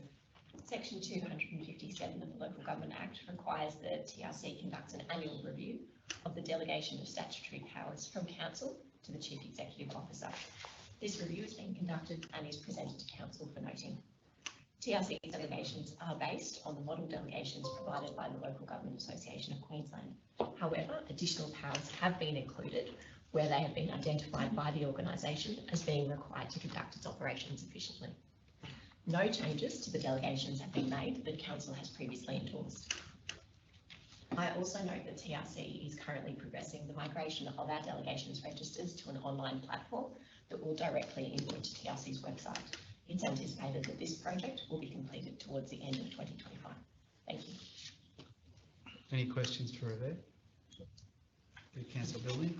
Through the Chair, as I waded through the 291 pages of delegations, I was pleased to see that it is going to be migrated through to the electronic version. So I know there's been some community requests over the last 12, 18 months when that was going to happen. So sounds like we're getting closer. That's a good thing. Yes, and if I may confirm through the Chair, in the interim, while these delegations are not available on our website, they are publicly accessible. If councillors would like to request them directly with Council, we can provide them for inspection or provide extracts of the relevant sections.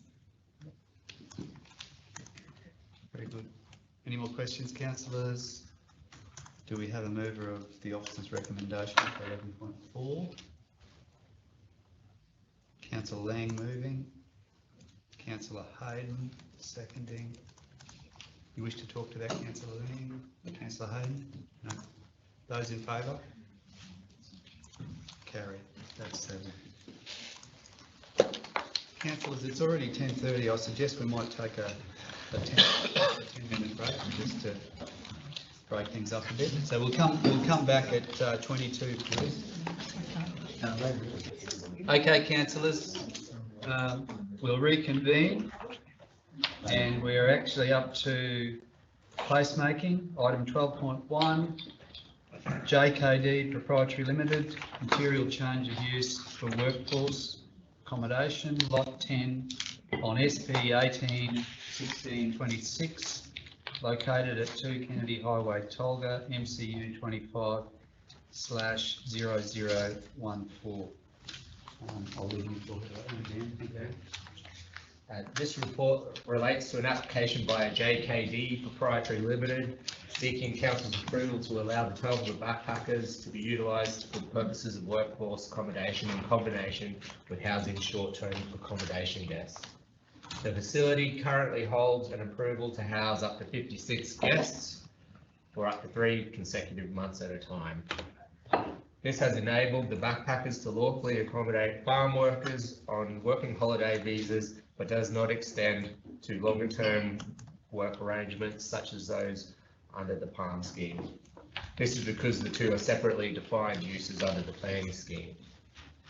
The application before council does not seek to increase the number of persons that would be accommodated at the facility, but simply seeks approval to allow both types of workers to be accommodated concurrently. The recommended conditions and those imposed by the Department of Transport and Main Roads reflect those attached to the existing short-term accommodation approval and would ensure the premises is appropriately serviced into the future. The application is recommended for approval subject to reasonable and relevant conditions. Thank you. Thank you. Questions for Dan?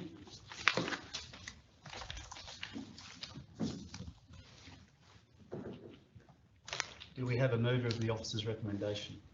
Councillor Bilton is moving. Councillor Lang, seconding. Councillor Bilton. Yeah, through the chair. Look, this is a pretty simple application from what I'm reading. Just adding the uses of workers' accommodation. No actual increase in numbers of people using the facilities, plus a manager. So it stays at 56. The additional use allows them different rules, I assume, or tightens up those rules. So yeah, I think the rest is pretty self-explanatory. Councillor Lang? Councillors? Councillor Cardew? Yeah, thanks, Mayor. But this application isn't as simple as what it's made out to be. There is no change to the numbers from the previous sheet, which is backpacker, but originally this development or this complex was motel units. And when it went to backpacker units, it significantly increased the number of occupants. There's been a history of failure with the effluent disposal system on this site, and with the increased numbers from motel units to backpacker, and now a different use having the same number of occupants, but the pressures on that effluent disposal system, to my mind, is going to be pretty significant. The effluent disposal system is actually not located on the site; it's on the neighbouring site, neighbouring property. So I note in here, the only way I'm going to support this is there's a condition in here that says if that effluent disposal system fails, I've got to vacate the premises and deal with it. So on that basis, I will support it. But everyone needs to be aware that there could be potential effluent disposal issues into the future, in the near future. Councillor CEO. Thank you. It's in relation to Councillor Cardew's. I would just see that as clarification. It's captured there, but if you want a specific additional point in the officer's recommendation, I think it can be added without the need for an alternative motion. Because it really is just clarifying the position and strengthening the position that's already in the existing document. Yeah, look, condition 5.2, it states in there that if the effluent disposal system fails, then they've got to vacate the premises. The activity stops. So I think that pretty much covers it. It's just that everyone just needs to be aware of that. That's all I'm trying to do, just bring it to everybody's attention that there could be a significant impact on the use of this facility if the effluent disposal system fails. Councillors, anyone else wish to talk to this one? Those in favour? Carried, that's 7.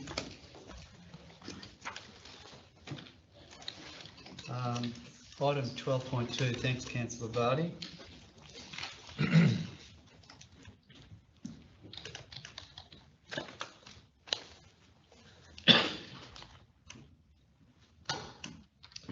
item 12.2, MA Green, MC Brigden, reconfiguring a lot, boundary realignment, lot 187, RP7 49164, and lot 3 on RP7 49164, Pinnacle Pocket Road, and 102 Pinnacle Pocket Road, East Barron, RAL 25/0014.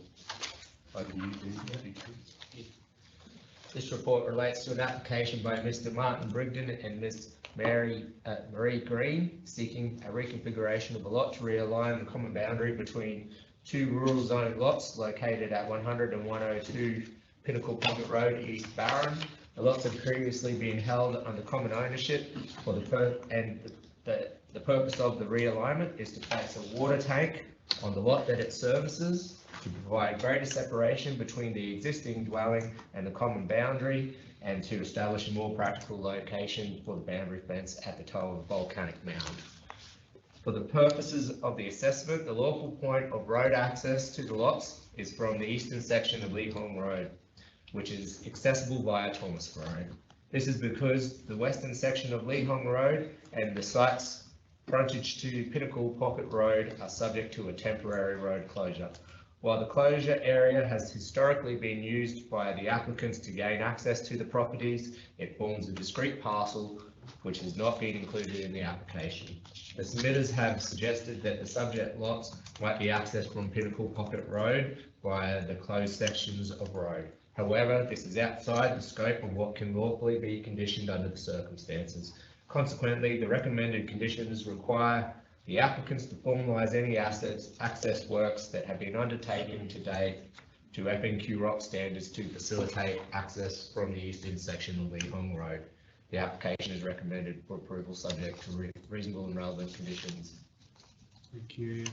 Councillors, questions?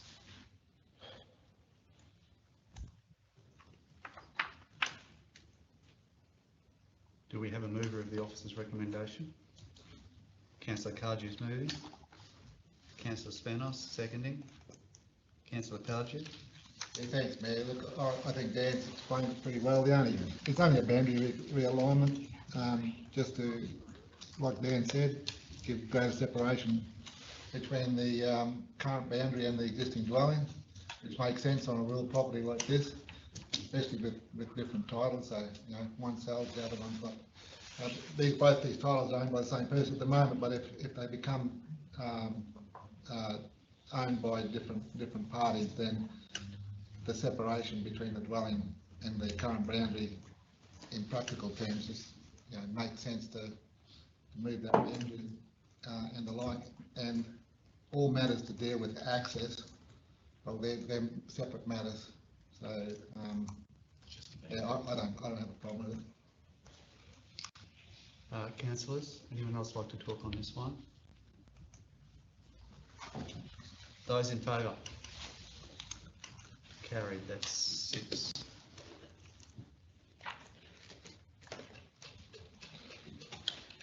That brings us to item. We don't need it yet. No, I've got one with this one. That's okay. Good thinking. That brings us to item 4.3. Marmu Health Service Limited, negotiated decision notice, material change of use for healthcare services, lot 3 on RP 846982, 67 Garnet Street, Mount Garnet, MCU 24/0022. Thanks, Dan. Thank you. At the June ordinary meeting, Council approved an application by Marmu Health Service to repurpose an existing dwelling at 67 Garnet Street, Mount Garnet, for use as a medical centre. Condition 3.4 of the approval currently limits the use to 3 operating days per fortnight, with a maximum of 3 staff permitted on site. The condition was imposed in response to the limitations of the existing on-site effluent disposal system. Since the approval was issued, the applicants have had their wastewater consultant conduct a further assessment of the system, from which it is concluded that the system is in fact capable of accommodating 5 operational days per fortnight and 5 staff. On that basis, the applicants now propose that condition 3.4 be amended to reflect the change in circumstances. Council's plumbing inspector has reviewed the applicant's revised wastewater report and supports its findings on the proviso that condition 4.8 of the approval is amended to ensure that no black or grey water will be discharged from the proposed storage room. The officer's recommendation reflects this advice, and the applicants have indicated their agreement to the additional changes proposed by officers. It is recommended that the request for a negotiated decision notice be approved in full. Thanks very much, Dan. Any questions for Dan?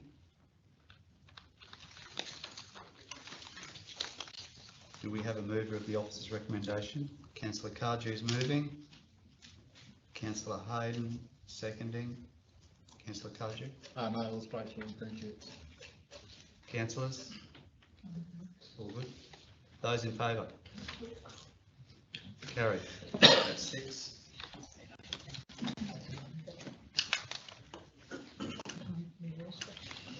Thanks, Eric. That brings us to 12.5. We dealt with 12.4 earlier. 12.5.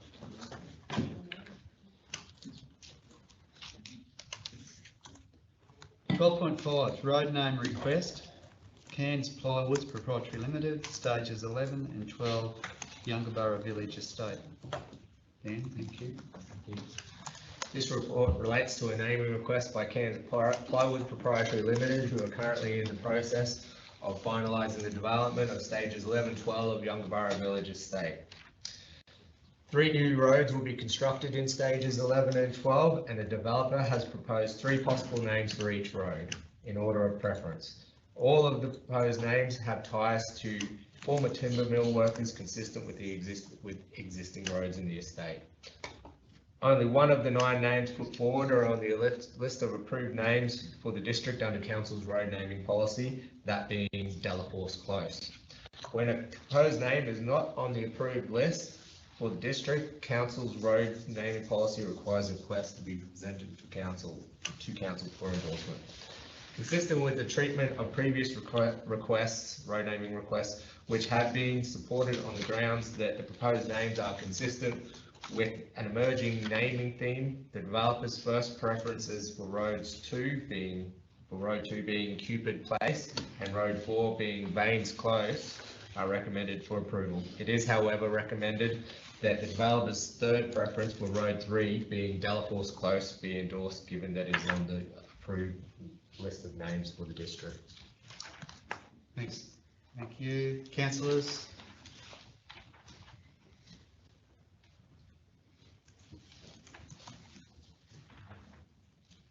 Would someone like to move the officer's recommendation? Councillor Cardew is moving the officer's recommendation. Councillor Spanos, seconding. Councillor Cardew? No, happy with the recommendation. Councillors? Those in favour? Carried. Thank you.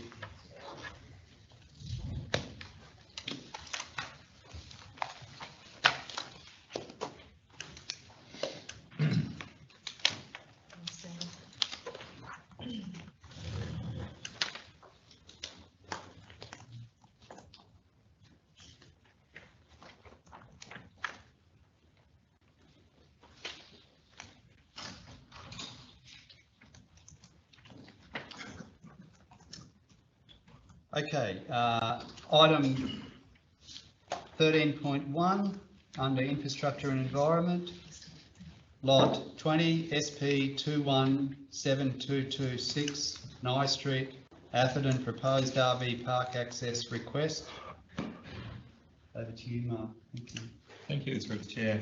The Atherton data growers are proposing to make a development application to council in relation to the establishment of a recreational vehicle park on lot 20 on SP 217-226 Nye Street in Atherton.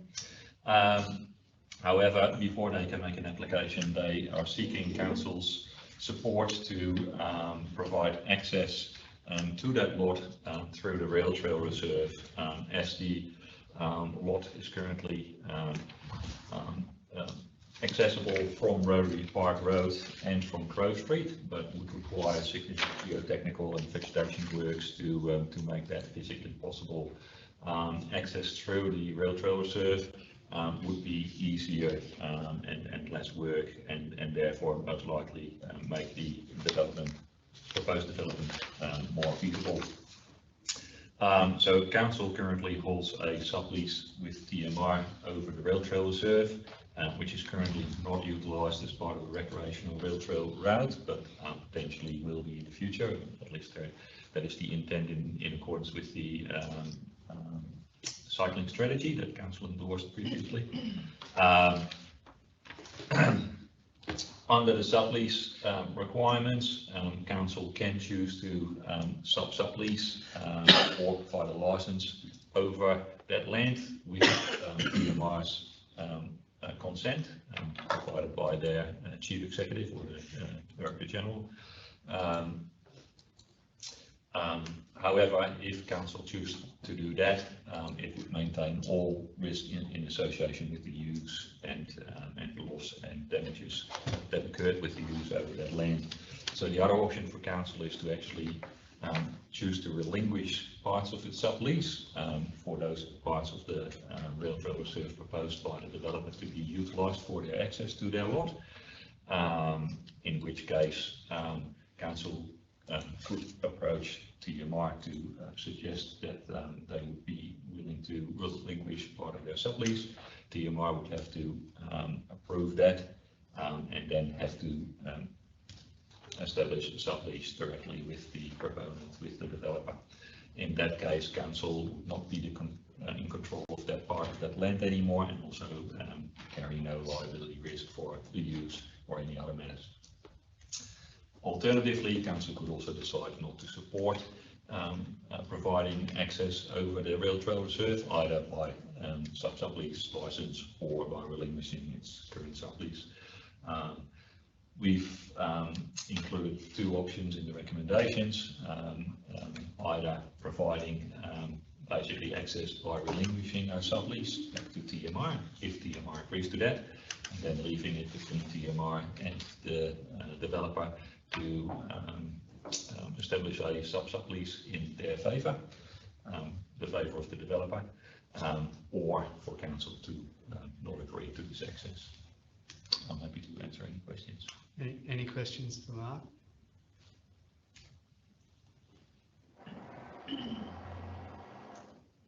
No questions, thanks Mark. Councillors, I'm going to move that we decline this request. So I'll be moving the second option. I'll be seeking a seconder.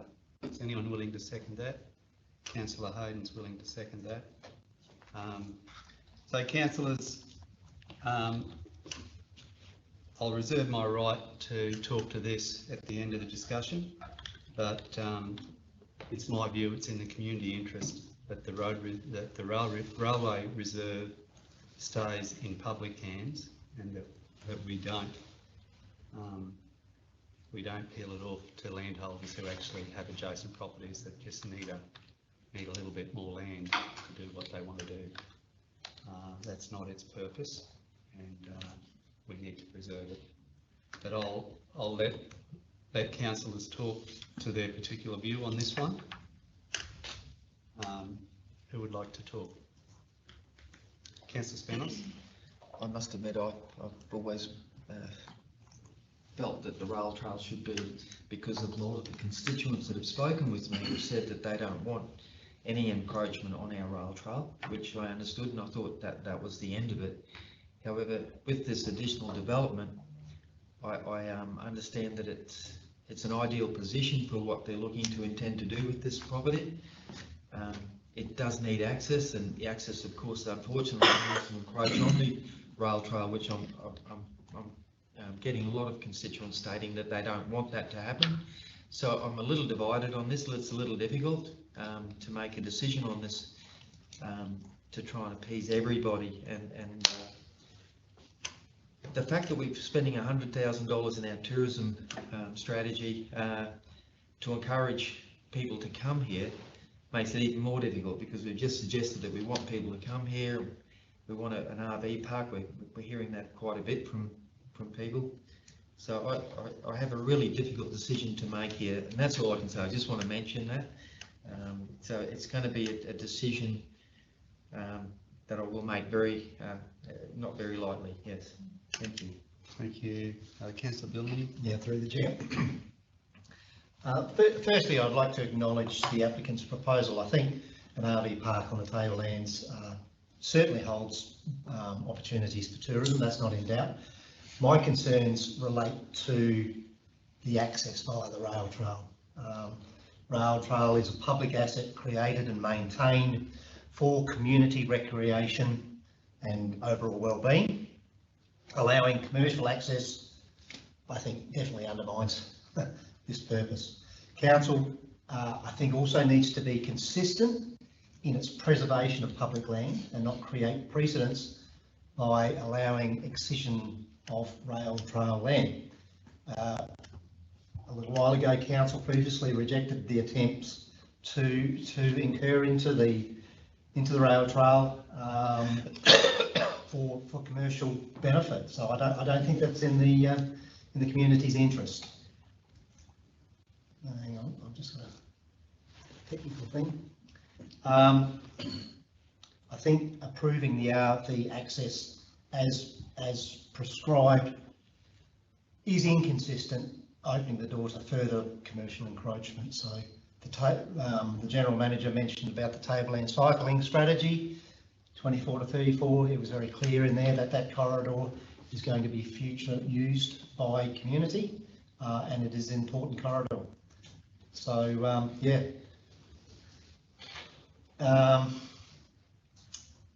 Yeah, look, so for me, I'll be supporting the Mayor's recommendation not to approve it. Thanks. Councillors, who'd like to go next? Councillor Cardew? Yeah, thanks, Mayor. I will be supporting this. I do support this. I mean, we've heard the comments from these other councillors saying that, yeah, we've spent $100,000 this year on promoting tourism, and we want it. The RV park's needed, and here we are looking on the verge of throwing all that out the window and not approving this request. It's not taking up the entire rail trail corridor. It's a very, very small slither on either end that allows access to this otherwise hamstrung block that can't get access from Grove Street because the property boundary abuts the top of the creek bank. And on the southern end at Rotary Park, you can't get decent access because the exit, you've got to go around the park and up onto that bank to get out onto the highway again. So, you know, we've got a developer here that wants to promote tourism. We've spent $100,000 on promoting tourism, and now we've got all this negativity because the developer needs a little bit of land in that rail trail area to gain access to his lot to be able to provide that. I mean, that section of rail trail is not even utilised at the present. And yes, there is a strategy in place where it says in the future it may be utilised. But, you know, how far down the future are you going to let this piece of useless land dominate the way we think and control our business opportunities for tourism? And as I've said on many occasions, the rail trail extends from virtually Cranda through to Ravensthorpe.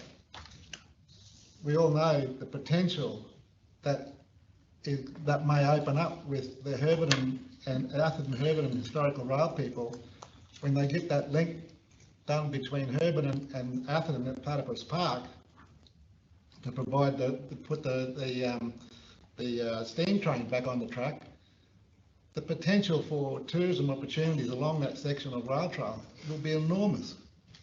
So if we start setting a precedence where we say, oh, we're not going to allow access through the rail trail for whatever reason, you know, what are we saying? We're saying on one hand that we want to promote tourism and we're donating $100,000 towards it, but on the other hand, say, oh no, we don't like that because it's going to, you know, bugger up the cycle fraternity. Well, that rail trail access is, I think from memory, is 30 metres in width. The little piece that on either end that the developer wants, I think, is about 8 or 9 metres. Correct me if I'm wrong. Through the chair, 6 metres on the Rotary Park side and 8 metres on the Crouch. So 6 and 8 metres out of, and you know, for a short distance. What are we doing? I mean, we need to support these types of developers, and if we want to support tourism, you know, otherwise this piece of land is virtually landlocked and it's not going to, you know, it's just going to stay useless. Anyway, that's all I have to say. I won't be supporting the mayor's recommendation. Councillors, who'd like to talk on this one? Anyone else like to talk? So I'll give my right of reply, and then we'll go to the vote. It's the last opportunity, councillors. No? Okay. Councillors, my objection to this item, to be clear, is not entrepreneurism or a business idea. It's much more fundamental. Rather, it's how are the community's interests best served by the rail trail. The former railway corridor is an amazing asset, still to reach its full potential as a rail trail, but its physical presence and existing amenity values are clear, and it's increasingly appreciated by more and more people as our community buys in. This item today is the third approach to council in the last few years by private interest to secure part of the rail trail for private use. It was just over 12 months ago that this council voted to end the proposed expansion of the industrial estate into the rail trail. This was a great decision that backed the rail trail and aligned with broad community sentiment. In other parts of Queensland and Australia, and places like New Zealand, rail trails are highly valued public assets in their own right. We have the same opportunity on the Tablelands to preserve and build an asset that will constantly add value. The idea that parts of the publicly owned rail trail can be peeled off for those fortunate enough to own land against the rail trail is not something I can ever support. As an elected person, we always have to ask what is in the community's best interest. If this were to be supported today, this council would find itself around this table again and again as other adjoining landholders make their case for their part of the rail trail. Councillors, while I respect the applicant and their business proposition, giving up on the rail trail is not something that I can support, and recommend to fellow councillors that we stick to our vision, preserve the rail trail, because this is what's in the best interest of our community. So that's my view, councillors. So we've got a mover and seconder. Those in favour? Carried. That's 5-2. Thank you. So Councillor Lang and Councillor Cardew.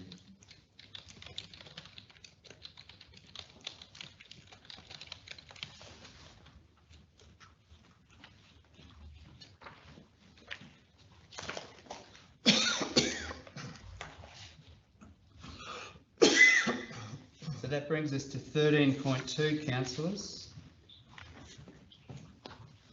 13.2. C000843, Tinaroo Foreshore Footpaths, request scope change approval. Over to you, Christy. Thank you, Mr. Mayor, and through the chair. The Inclusion Advisory Committee identified Tinaroo Foreshore as priority for improved accessibility. In March 2024, Council endorsed a motion to investigate cost review inclusion footpaths, aligning with the AAA report recommendations to enhance connectivity through accessible footpaths. Funding was allocated in 24-25 capital works budget for 3 new footpath sections.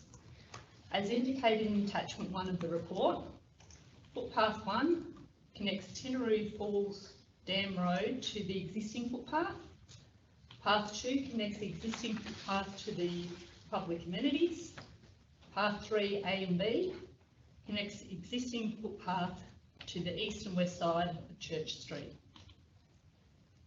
In March 2025, the procurement process resulted in receiving no submissions to undertake these works due to concerns about achieving full DDA compliance.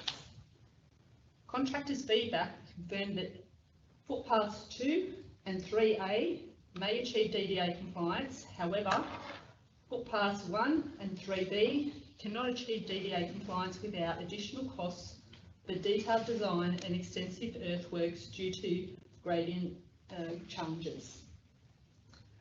While full DDA compliance is not achievable for all sections, the proposed paths will still improve the overall connectivity and accessibility across the Tinaroo foreshore. This report is for Council to endorse the scope change within the constraints of the existing adopted budget, to proceed with the construction of footpaths to improve the overall connectivity and accessibility at the Tinaroo foreshore, with the understanding that they may not achieve full DDA compliance. Through the Chair, I'm happy to take any questions councillors may have. Questions, councillors? Councillor Barty? Christy, yeah, that Spinal Life report is really interesting, and with that footpath number 1 that connects from the caravan park across, you know, that's something they really highlight in that report as being important, because that caravan park's put so much into disability access, and they've got the retirement village sort of component there. What approximate cost is that 70-metre path, like not being DDA compliant? Do you know? I don't have that information at hand, but I would assume that it would take a large portion. A large portion. Because for me, I'd preference that above those 2 smaller sections for footpath 3, because in that same report it identifies that those are still usable despite them not being concreted, whereas that section 1 is something they really highlight as being really necessary for connectivity. So is there any scope to change that ordering? That's up to council to decide. Okay, we can go out to the market with if ordered items, which means that we can award 1 or more of those items. Yeah, that's great. I mean, footpath 2 connecting the toilet to the path, that's a human right as far as I'm concerned, and I'd hope that there's some sort of funding available for projects like that. But yeah, that footpath number 1, I feel it's got increased importance over that footpath 3 for me. I don't know what the other councillors think. Yeah. So it'd just be the wording, and I think it would be an alternative.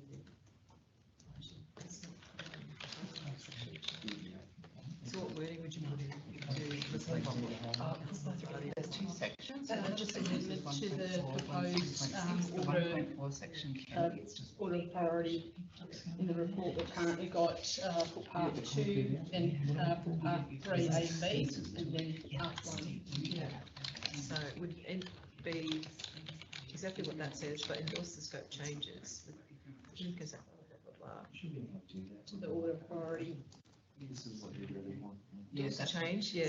So over here is where that thing is. Order of priority. Do you want us to say the words that Jackie like?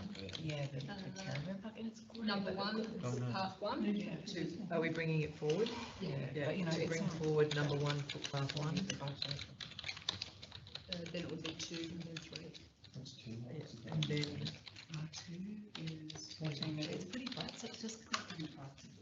And then So at the for moment, 2, endorse this. So the one that's already there, endorse the scope changes, comma, taking into account the above, comma, within the constraints. Does that achieve what? That's correct. So this would be, so it's an alternative, I guess it's not, you could probably do it as amended because you're only changing the order priority. Well, I don't know if everybody agrees with me. I'm just. Councillors, any views on Councillor Barty's suggestion that we change the order here? Councillor Kaji? Yeah, I would be supporting it. You do support it, you don't? I don't support it. Oh, okay. As in you don't support the council officer recommendation or just that bit? Well, when we get into the open session, I'll have something to say about this report. Have you got questions about the report? No, not, I don't want to ask the opposite question. I'll be asking them once the motion's been put up and tested. So the standing orders are very specific about how you can ask questions. Whether there's a motion or not doesn't change the way you can ask questions. Well, if you want me to ask my questions now, I'm certainly happy to do it. Yeah. I mean, I'm disappointed in all this. This has been going on for I don't know how long. I think it started in the last term. And we're talking about a simple concrete footpath on not that big a sloping ground at Tinaroo foreshore. We've been given information by people that we've asked quotes for to say, along the line to say, oh, we can't make it DDA compliant. I mean, this raises a couple of questions for me. Why didn't we have some of our professional people within our own organisation have a look at the alignment where the footpaths are going and offer some assistance in making it comply with the disability standards? It's not hard. Yeah, and we're talking, 100 metres or a couple hundred metres of concrete footpath. Why haven't we already done this? Why hasn't this already been done? So, for me, if you've got to change the alignment a little bit to make it comply, then change it. Don't stick to a designated, this is where we want the footpath. If we've got to go around a little bit of a zigzag to achieve DDA compliant, then let's do it. It's not going to cost all that much more. A little bit of concrete and a bit of formwork, a bit of time. This seems to me that not enough consideration has been put into when this tender went out to ensure that we could ask our contractors tendering on this to provide a disability compliant footpath to some sort of clear design standard. But it's just beyond me.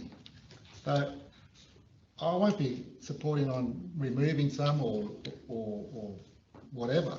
Just change it to make it work. We had the deputation from the Tinaroo caravan park some time ago. You can just imagine how they feel at the moment. And it still hasn't been done 1 or 2 years down the track on a simple matter. I just cannot understand how we get ourselves to these sort of situations.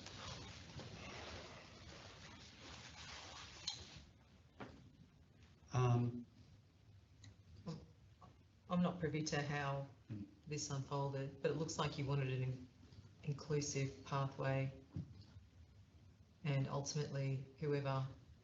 From my understanding, the disability part of it was to connect the footpath to the disabled toilets already there. Yep. All paths don't have to be disability DDA compliant, because it's impractical and unachievable in most cases. But to have a path accessible to the disabled toilet that's DDA compliant is not difficult to design or achieve. So in terms of the report today, in terms of the decision today, so that a decision can be made, do you, because we don't want to send this away and not have a decision ultimately, is this within the scope of the role with the project, whether it's taking into account what Councillor Barty has put forward or not, are you satisfied in the delivery of the project then? I believe that we still need to deliver the project because we've given a commitment to the deputation some time back that we were going to do it. All we need is someone there that understands how to put in a compliant footpath to the toilet block. That's all we need. And does that achieve this? Yeah, so I believe that the connection to the toilet block is likely to achieve DDA compliant. It's the connection from the, The park. The part, yeah, from the road. From the road. Yeah. exactly, and when we went out to market, we did ask them to realign it. And the feedback was that it will cost additional money for design and additional earthworks costs as well. So the concern is that we will not have sufficient budget if we want to make it full DDA compliant. But Christy, there's no problem with the toilet connection being DDA compliant. That's it's right. just yeah. Then in my mind, the make the path compliant to the toilet block for DDA compliance, and then just put a concrete footpath wherever else you want to connect to, same as we have everywhere else around the Shire. Not every footpath in the Shire is DDA compliant. If you only want it for access from the park to the foreshore, then just put a footpath in. Through the chair, if I can say that currently we do have connectivity from Lamb Street down to the toilet, and the new section of the footpath will provide that DDA compliant connection, and that's what we're proposing with that other connection from the Tinaroo Falls Dam Road to connect to the existing footpath. We can get the connectivity, but not full DDA compliance. But the Tinaroo, that wouldn't connect to Lamb Street though, walking across from the caravan park. Because So- Lamb Street's Yeah, the Lamb Street is a lot further. a lot further, and getting from the caravan park to Lamb Street, they'd have to go on the road if they're in a wheelchair. That's correct. Yeah, so that's not, yeah. But if we put a footpath, excuse me, through the chair, if we put a footpath in, does it have to be DDA compliant, that one? Well, that's what we're bringing to council, because my concern is that on the council report, we have referred to DDA compliance. Yeah. However, in the AAA report, it's talking about connectivity and Yeah. accessibility. So I just want to make it quite clear that what we can achieve here within budget Would be just connectivity. Exactly. Okay, And DDA may not- compliant to the toilets? And may not achieve full DDA compliance in all the sections. Excuse me, Oh, yeah. sorry, through the chair, can I just refer to, so the reason that the DDA compliance is relevant or not is because it was actually the Inclusion Advisory Committee identified it as a priority for improved access. So it looks to me that one of the primary reasons behind it was around inclusion and access, which is that DDA compliant. From my understanding from the original dedication was that there was a section of footpath missing to make a link, to join one section of footpath already existing to another section of footpath already existing. And that we chose that, yeah, we'll connect it. I don't know if the existing footpaths on either side of that missing link are DDA compliant. And for me, I don't really care. No. It's a walking track, you know? Make the path to the public toilet where it's got disabled toilets in it, make that bit DDA compliant, which you've already said that you can do, and just connect the other end, put it in. If I may, through Chair, I think we're actually all saying the same thing, Yeah. and wanting the same outcome. What this report tries to achieve is provide clarity to council around what scope we can and will deliver if council approves it, and avoid confusion about what you thought we may have provided in the past. So it's just providing clarity around what we can actually deliver. But it seems like what we can deliver is actually what you want us to deliver. So I hope that helps. Yeah. So it's really not full DDA compliance, but Yes. there's some important.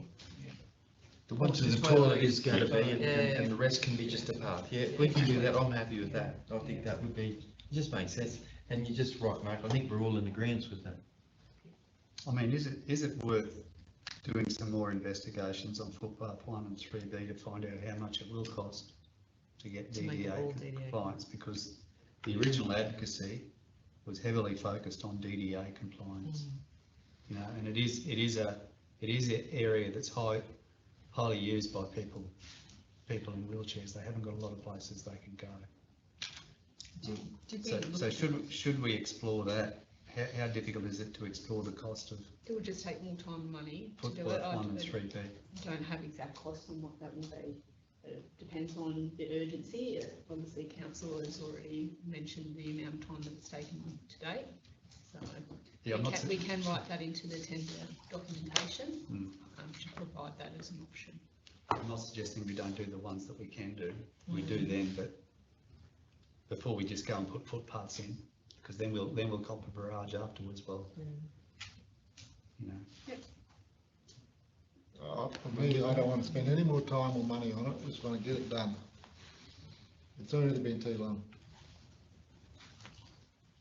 Will we cop a barrage? No, I don't know. Will we cop, I mean, when we put a footpath in, are we going to cop a barrage over it? I might actually speak to that. I know I certainly wasn't here when this happened, but the primary aim is as a priority to improve accessibility. Council endorsed a motion to investigate the cost of new inclusion pathways aligned with the AAA report recommendations to enhance connectivity through accessible footpaths, and this was based on the Inclusion Advisory Committee. So everything there is speaking to not just a footpath, but one that's accessible by people with disabilities. So it's not really based on someone saying we need a footpath. There seems to be a strong focus on making sure it's inclusive. I'm happy to go and speak to the people at the caravan park and some of the residents that I know who have mobility issues and find out from them what if that, because at the moment, like they're going across the road, they're onto gravel or the grass, which is awful when your wheels are this big and you know, weigh 100 kilos or whatever. So can I do that or? Through the chair, can I just also highlight that we did have that communication back to the different stakeholders on this matter, and there was only one response that was received, and that was generally, that's great, we look forward to seeing the paths installed. Oh, there you go. So they're happy with at least some. In terms of no, you know, it must be DDA compliant or nothing at all, there was only one response. I think I know who that was, and I know that that person is in a group that meets every week at the caravan park, so I'm happy to go and talk to them and explain if that's gets things moving communication today. If council, like, just as a way forward, so you're not sort of cutting off the idea of potentially having getting some costs Let's back get on it the done, other yeah. ones. Yeah. You could resolve to do this, but as part of the tender process, or one, do you want to move forward that footpath 1 as a priority, as councillor Vardy suggested? But I'm happy to choose a human right. That's happy to be the first priority. That's the toilet connection. One's the long connection. So 2 definitely is.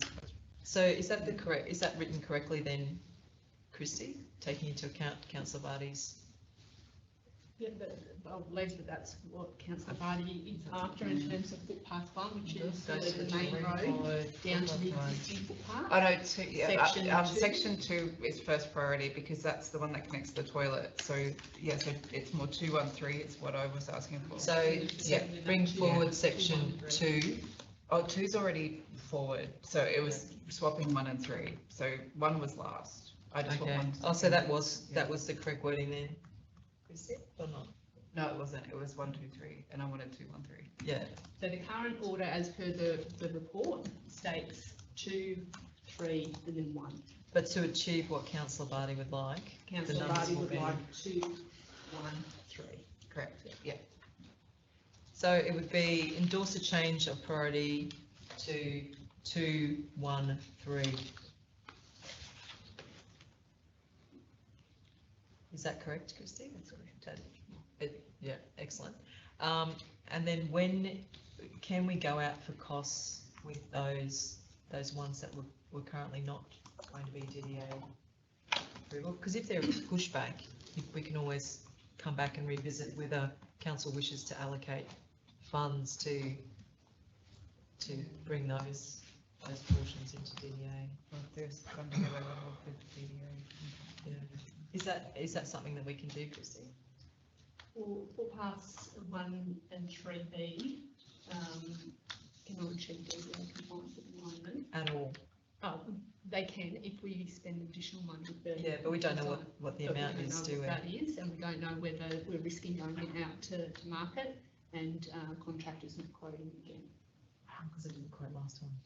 So we can put it in there for it to be DDA compliant with an option of not achieving DDA, so then at least if they deem that it can't be DDA, they still have the option of providing that quote to enable the works to continue. So when they quoted, is the reason that they said that they couldn't quote to be DDA compliant because we said we want something very specific and it must be that? So did we give them the option to come back and say? Full DDA compliant. Oh, and they And didn't it sounded quote. like they had to do design for that as well, which was going to be, was that correct? Yeah. And they said, no, we're Quote not on doing something that we don't know what that final looks like. So on your recommendation, on the officers that stand in the report, you're saying that you're looking for endorsement for the scope change within the constraints of the existing adopted budget, That's correct. and some of it will be DDA compliant, some of it won't. Is that what you're saying? Yeah. Well, that's what I'll be moving. Yeah, because then the amount doesn't change. The it's amount just that doesn't there's- change, we will get disability access to the toilets, and we'll just get some connectivity with the concrete footpaths to the others. Yeah. Let's just approve that. Order change? Are you happy with the order change as well, as councillor Barty's? The order, it's all gonna be done at once, isn't it? It'll be done to the extent of the budget. What? We got the budget is for the whole job though? The budget, well, it depends what comes back from the market. The initial assessment is that it should be able to be done within the budget. Mhm. However, when the market comes back, it could come in higher than what our. Can I just ask what the budget amount is, I believe it's 41,800. and how much length of footpath is the total? Down to 80, 90 meters. Yeah, 89. 80 metres, 89. 89 metres. Yeah, there's 4 sections. For how much? 40,000? That's what If we can't get a contractor to do that, then there's something awfully wrong with our systems. So the intent is to go with those provision, if ordered items, so then if I'd be we, just endorsing what you've got here, the officer's recommendation, and get a quote for the lot, get it done in accordance with that item 1 of your recommendation. And then we're still, the budget is fixed then. If it comes back over budget, we'll have to deal with that at that time. happy with that. Are you happy with the change in priorities? So we, Why, there is no change of priority. oh no, as in, Yeah, yeah, got it. bringing forward footpath 2, which is the one that we think. So ultimately, if there's, just say it comes back at 50,000. Won't they do it all at once? Of course they will. Yeah, Yeah. yeah, well, we hope, yeah. So it's really just. So officers' councillor Barty, would you like to move that, that's up yeah, there I'm with the, happy to with the move that. revised Yeah. order? Yeah. Yeah, so councillor Barty's moving, Sorry, through Oh, the chair. sorry. Just one other thing too, is that if we approve it as is, if the market comes in higher, then we'll have to come back to council to get approval to award the contract, because we'll have to increase the budget. Yeah, because I don't let anything get increased without you guys. Well, I shouldn't say you guys, sorry, the formal meeting, with you councillors signing off on it. So But that's not the what- intent to yeah, have it, okay. with those priorities. Excellent. All right. okay, councillor Barty's moving the amended motion. A seconder? Councillor Spanos seconding. Those in favour? Carried, that's 6-1, councillor Cardew.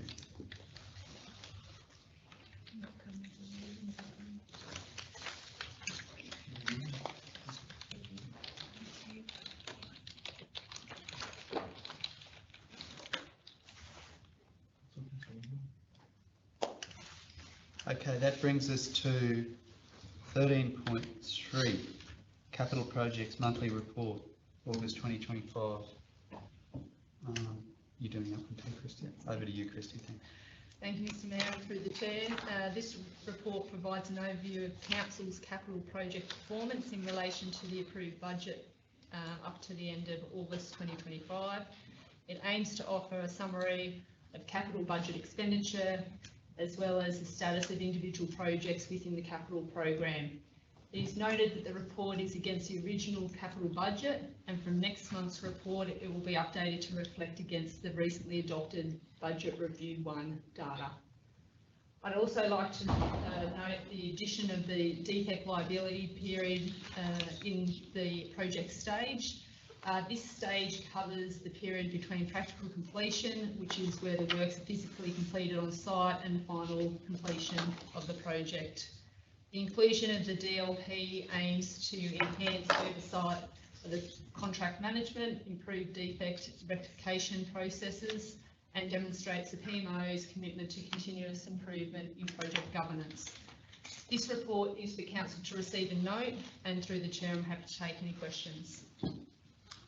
Questions, Councillor? Councillor Barty? I like that defect liability period. That's great to have that in there, and that's going to be at 95%. Is that correct? From next month onwards, that'll be reflecting it. Yeah, that's really good to know. Okay, thanks, Christy. Final call, councillors. Do we have a mover and seconder for 13.3? Councillor Barty, Councillor Hayden. Those in favour? Carried, that's 7.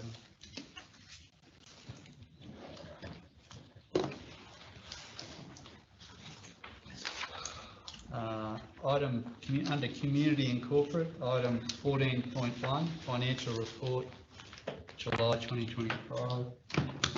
Thanks, Erica. We'll go straight to you. Thank you.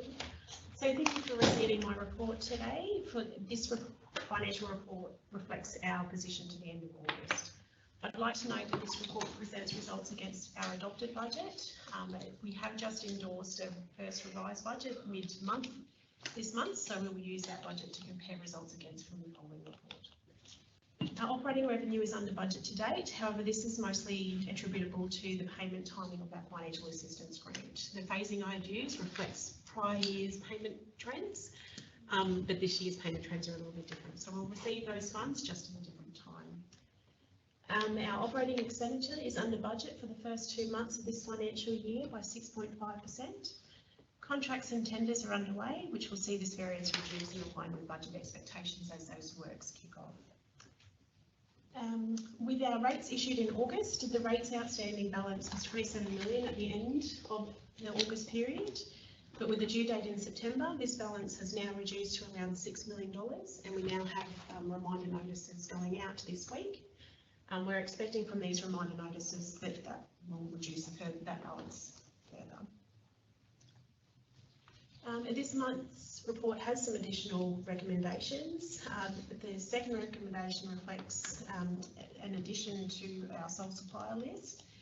Axon, I think is how you present it, I'm not quite sure, sorry, is a specialised supplier for the compliant storage of body camera footage, which we don't currently have in place. And for recommendation 3, we have some additional fees and charges that have been identified for the provision of parts for wheelie bins repairs. But thank you for your consideration of today's report, and I'm happy to take any questions. Councillors, questions?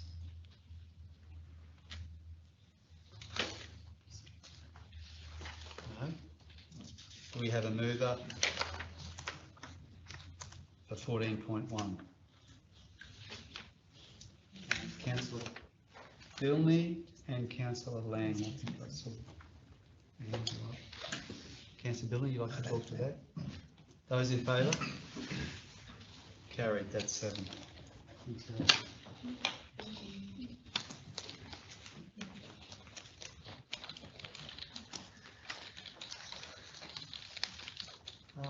Item 16, business without notice.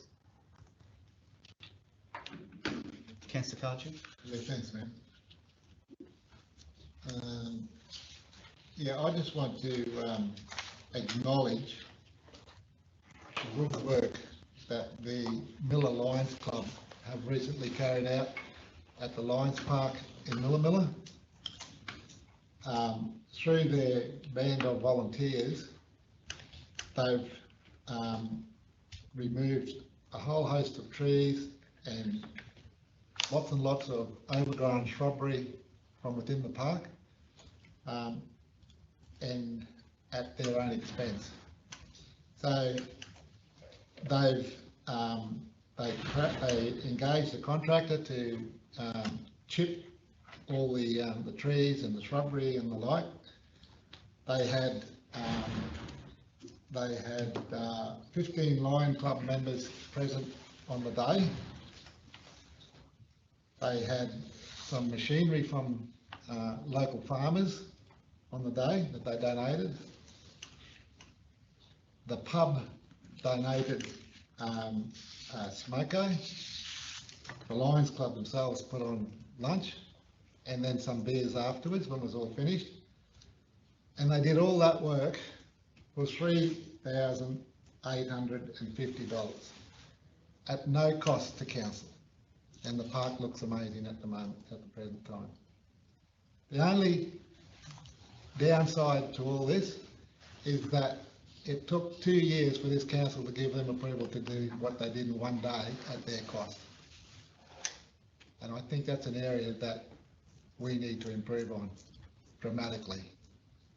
So apart from the 2-year delay, the Miller Lions Club undertook all that work on that park at their own costs, no cost to council, and it made that park look like $1 million. So thank you to the Miller Lions. And while we're talking Lions, I also want to publicly acknowledge the work that the Atherton Lions have done on the painting of the entrance to the old Atherton Cemetery. I think it looks absolutely fantastic, and I think that it's a credit to the Lions, and it just goes to show how easy it is for a little bit of maintenance, a little bit of paint you splashed around the place to really enhance the beauty of some of these old attractions that we have in our Shire. And thank you to the Atherton Lions as well. Thank you, Mayor. Thank you. Thanks, Councillor Cardew. Councillors, business without notice.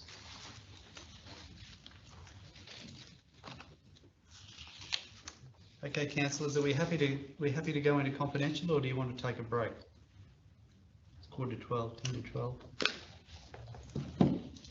What's your preference? I'm happy to keep going. Keep going? Keep going. All right, we'll go on to item 17, confidential items. That in accordance with section 254J3 of the Local Government Regulation 2012, the meeting will close at this part of the meeting to the public for the reasons and matters noted. The reasons. Item G, negotiations relating to a commercial matter involving the local government for which a public discussion would be likely to prejudice the interests of the local government. This relates to item 17.1, Tablelands Community Housing, 47 Kelly Street. 17.2, T00244 2025-26 Mill and Fill Program. 17.3, TRC 2025-10 Atherton Water Strategy, Northwest Hydrogeological Investigation. E, legal advice obtained by the local government or legal proceedings involving the local government, including, for example, legal proceedings that may be taken by or against the local government. 17.4, TRC 2025-24 collection and transport of municipal solid waste and commingled recycling. Can I have a mover that we go into confidential on that basis? Councillor Barty is moving, and Councillor Billney. Those in favour? Carried. That's we're into confidential. Yeah, sorry, there's 2 additional local reports. Oh, hang on. Sorry, we do have 2. Section D. Camera back on. Section D. For the late reports.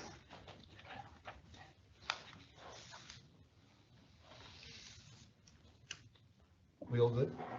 Yeah. Yes. So apologies, there were 2 late reports for confidential. They are 17.5. Concession request property hash 26778 and 17.6 concession request property hash 40924.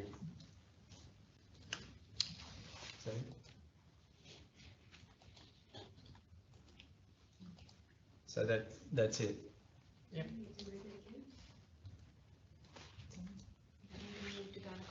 Oh, yeah, so move to go into confidential now. Oh.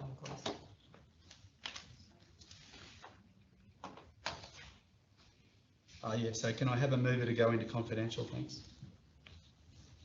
Councillor Barty and Councillor Billman. Those in favour? Carried. Thank you. Okay, everyone, we'll go back to item 17.1, Tablelands Community Housing, 47 Kelly Street. Do we have a mover of the officer's recommendation? Councillor Spanos moving and Councillor Barty seconding. Those in favour? Carried, that's 7. Someone can get Shirley, thanks. Oh, thanks. That's corner.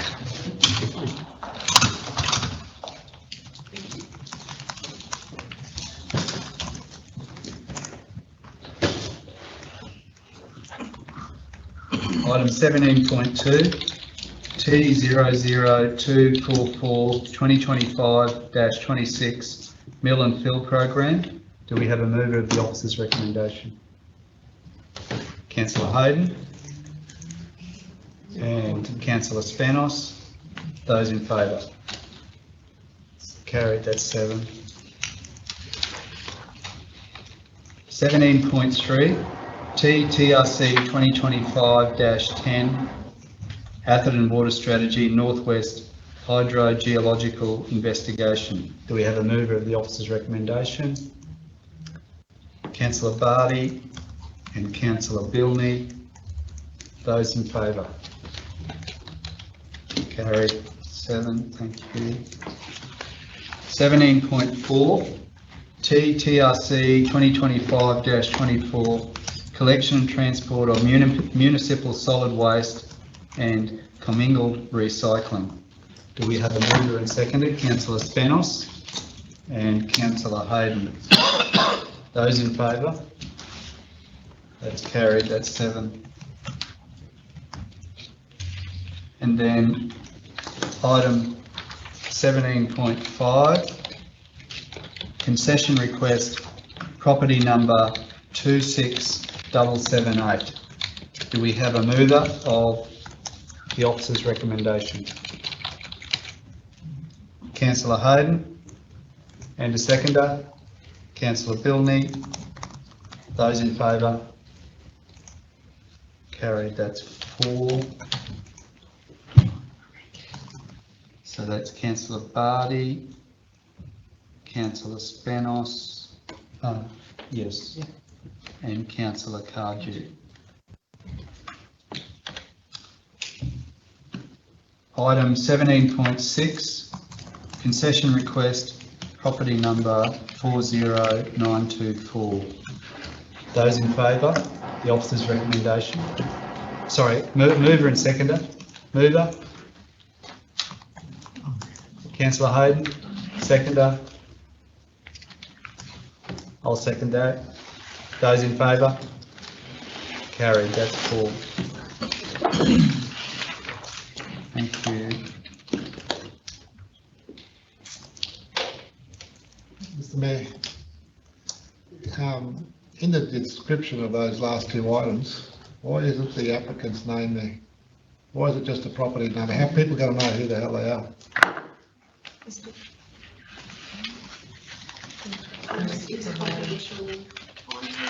Oh, actually, that, yeah.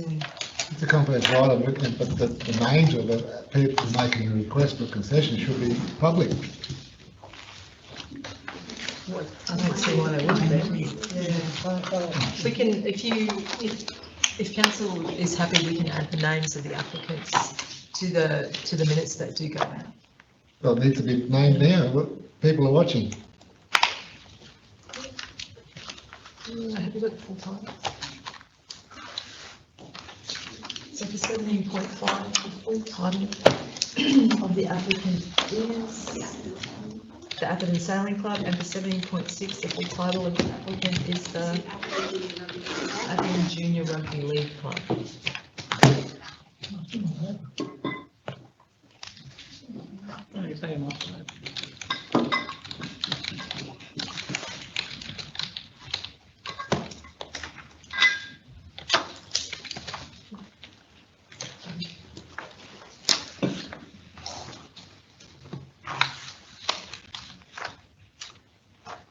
Okay. There being no further business, meeting closed. Next meeting will be the 30th of October. Thank you.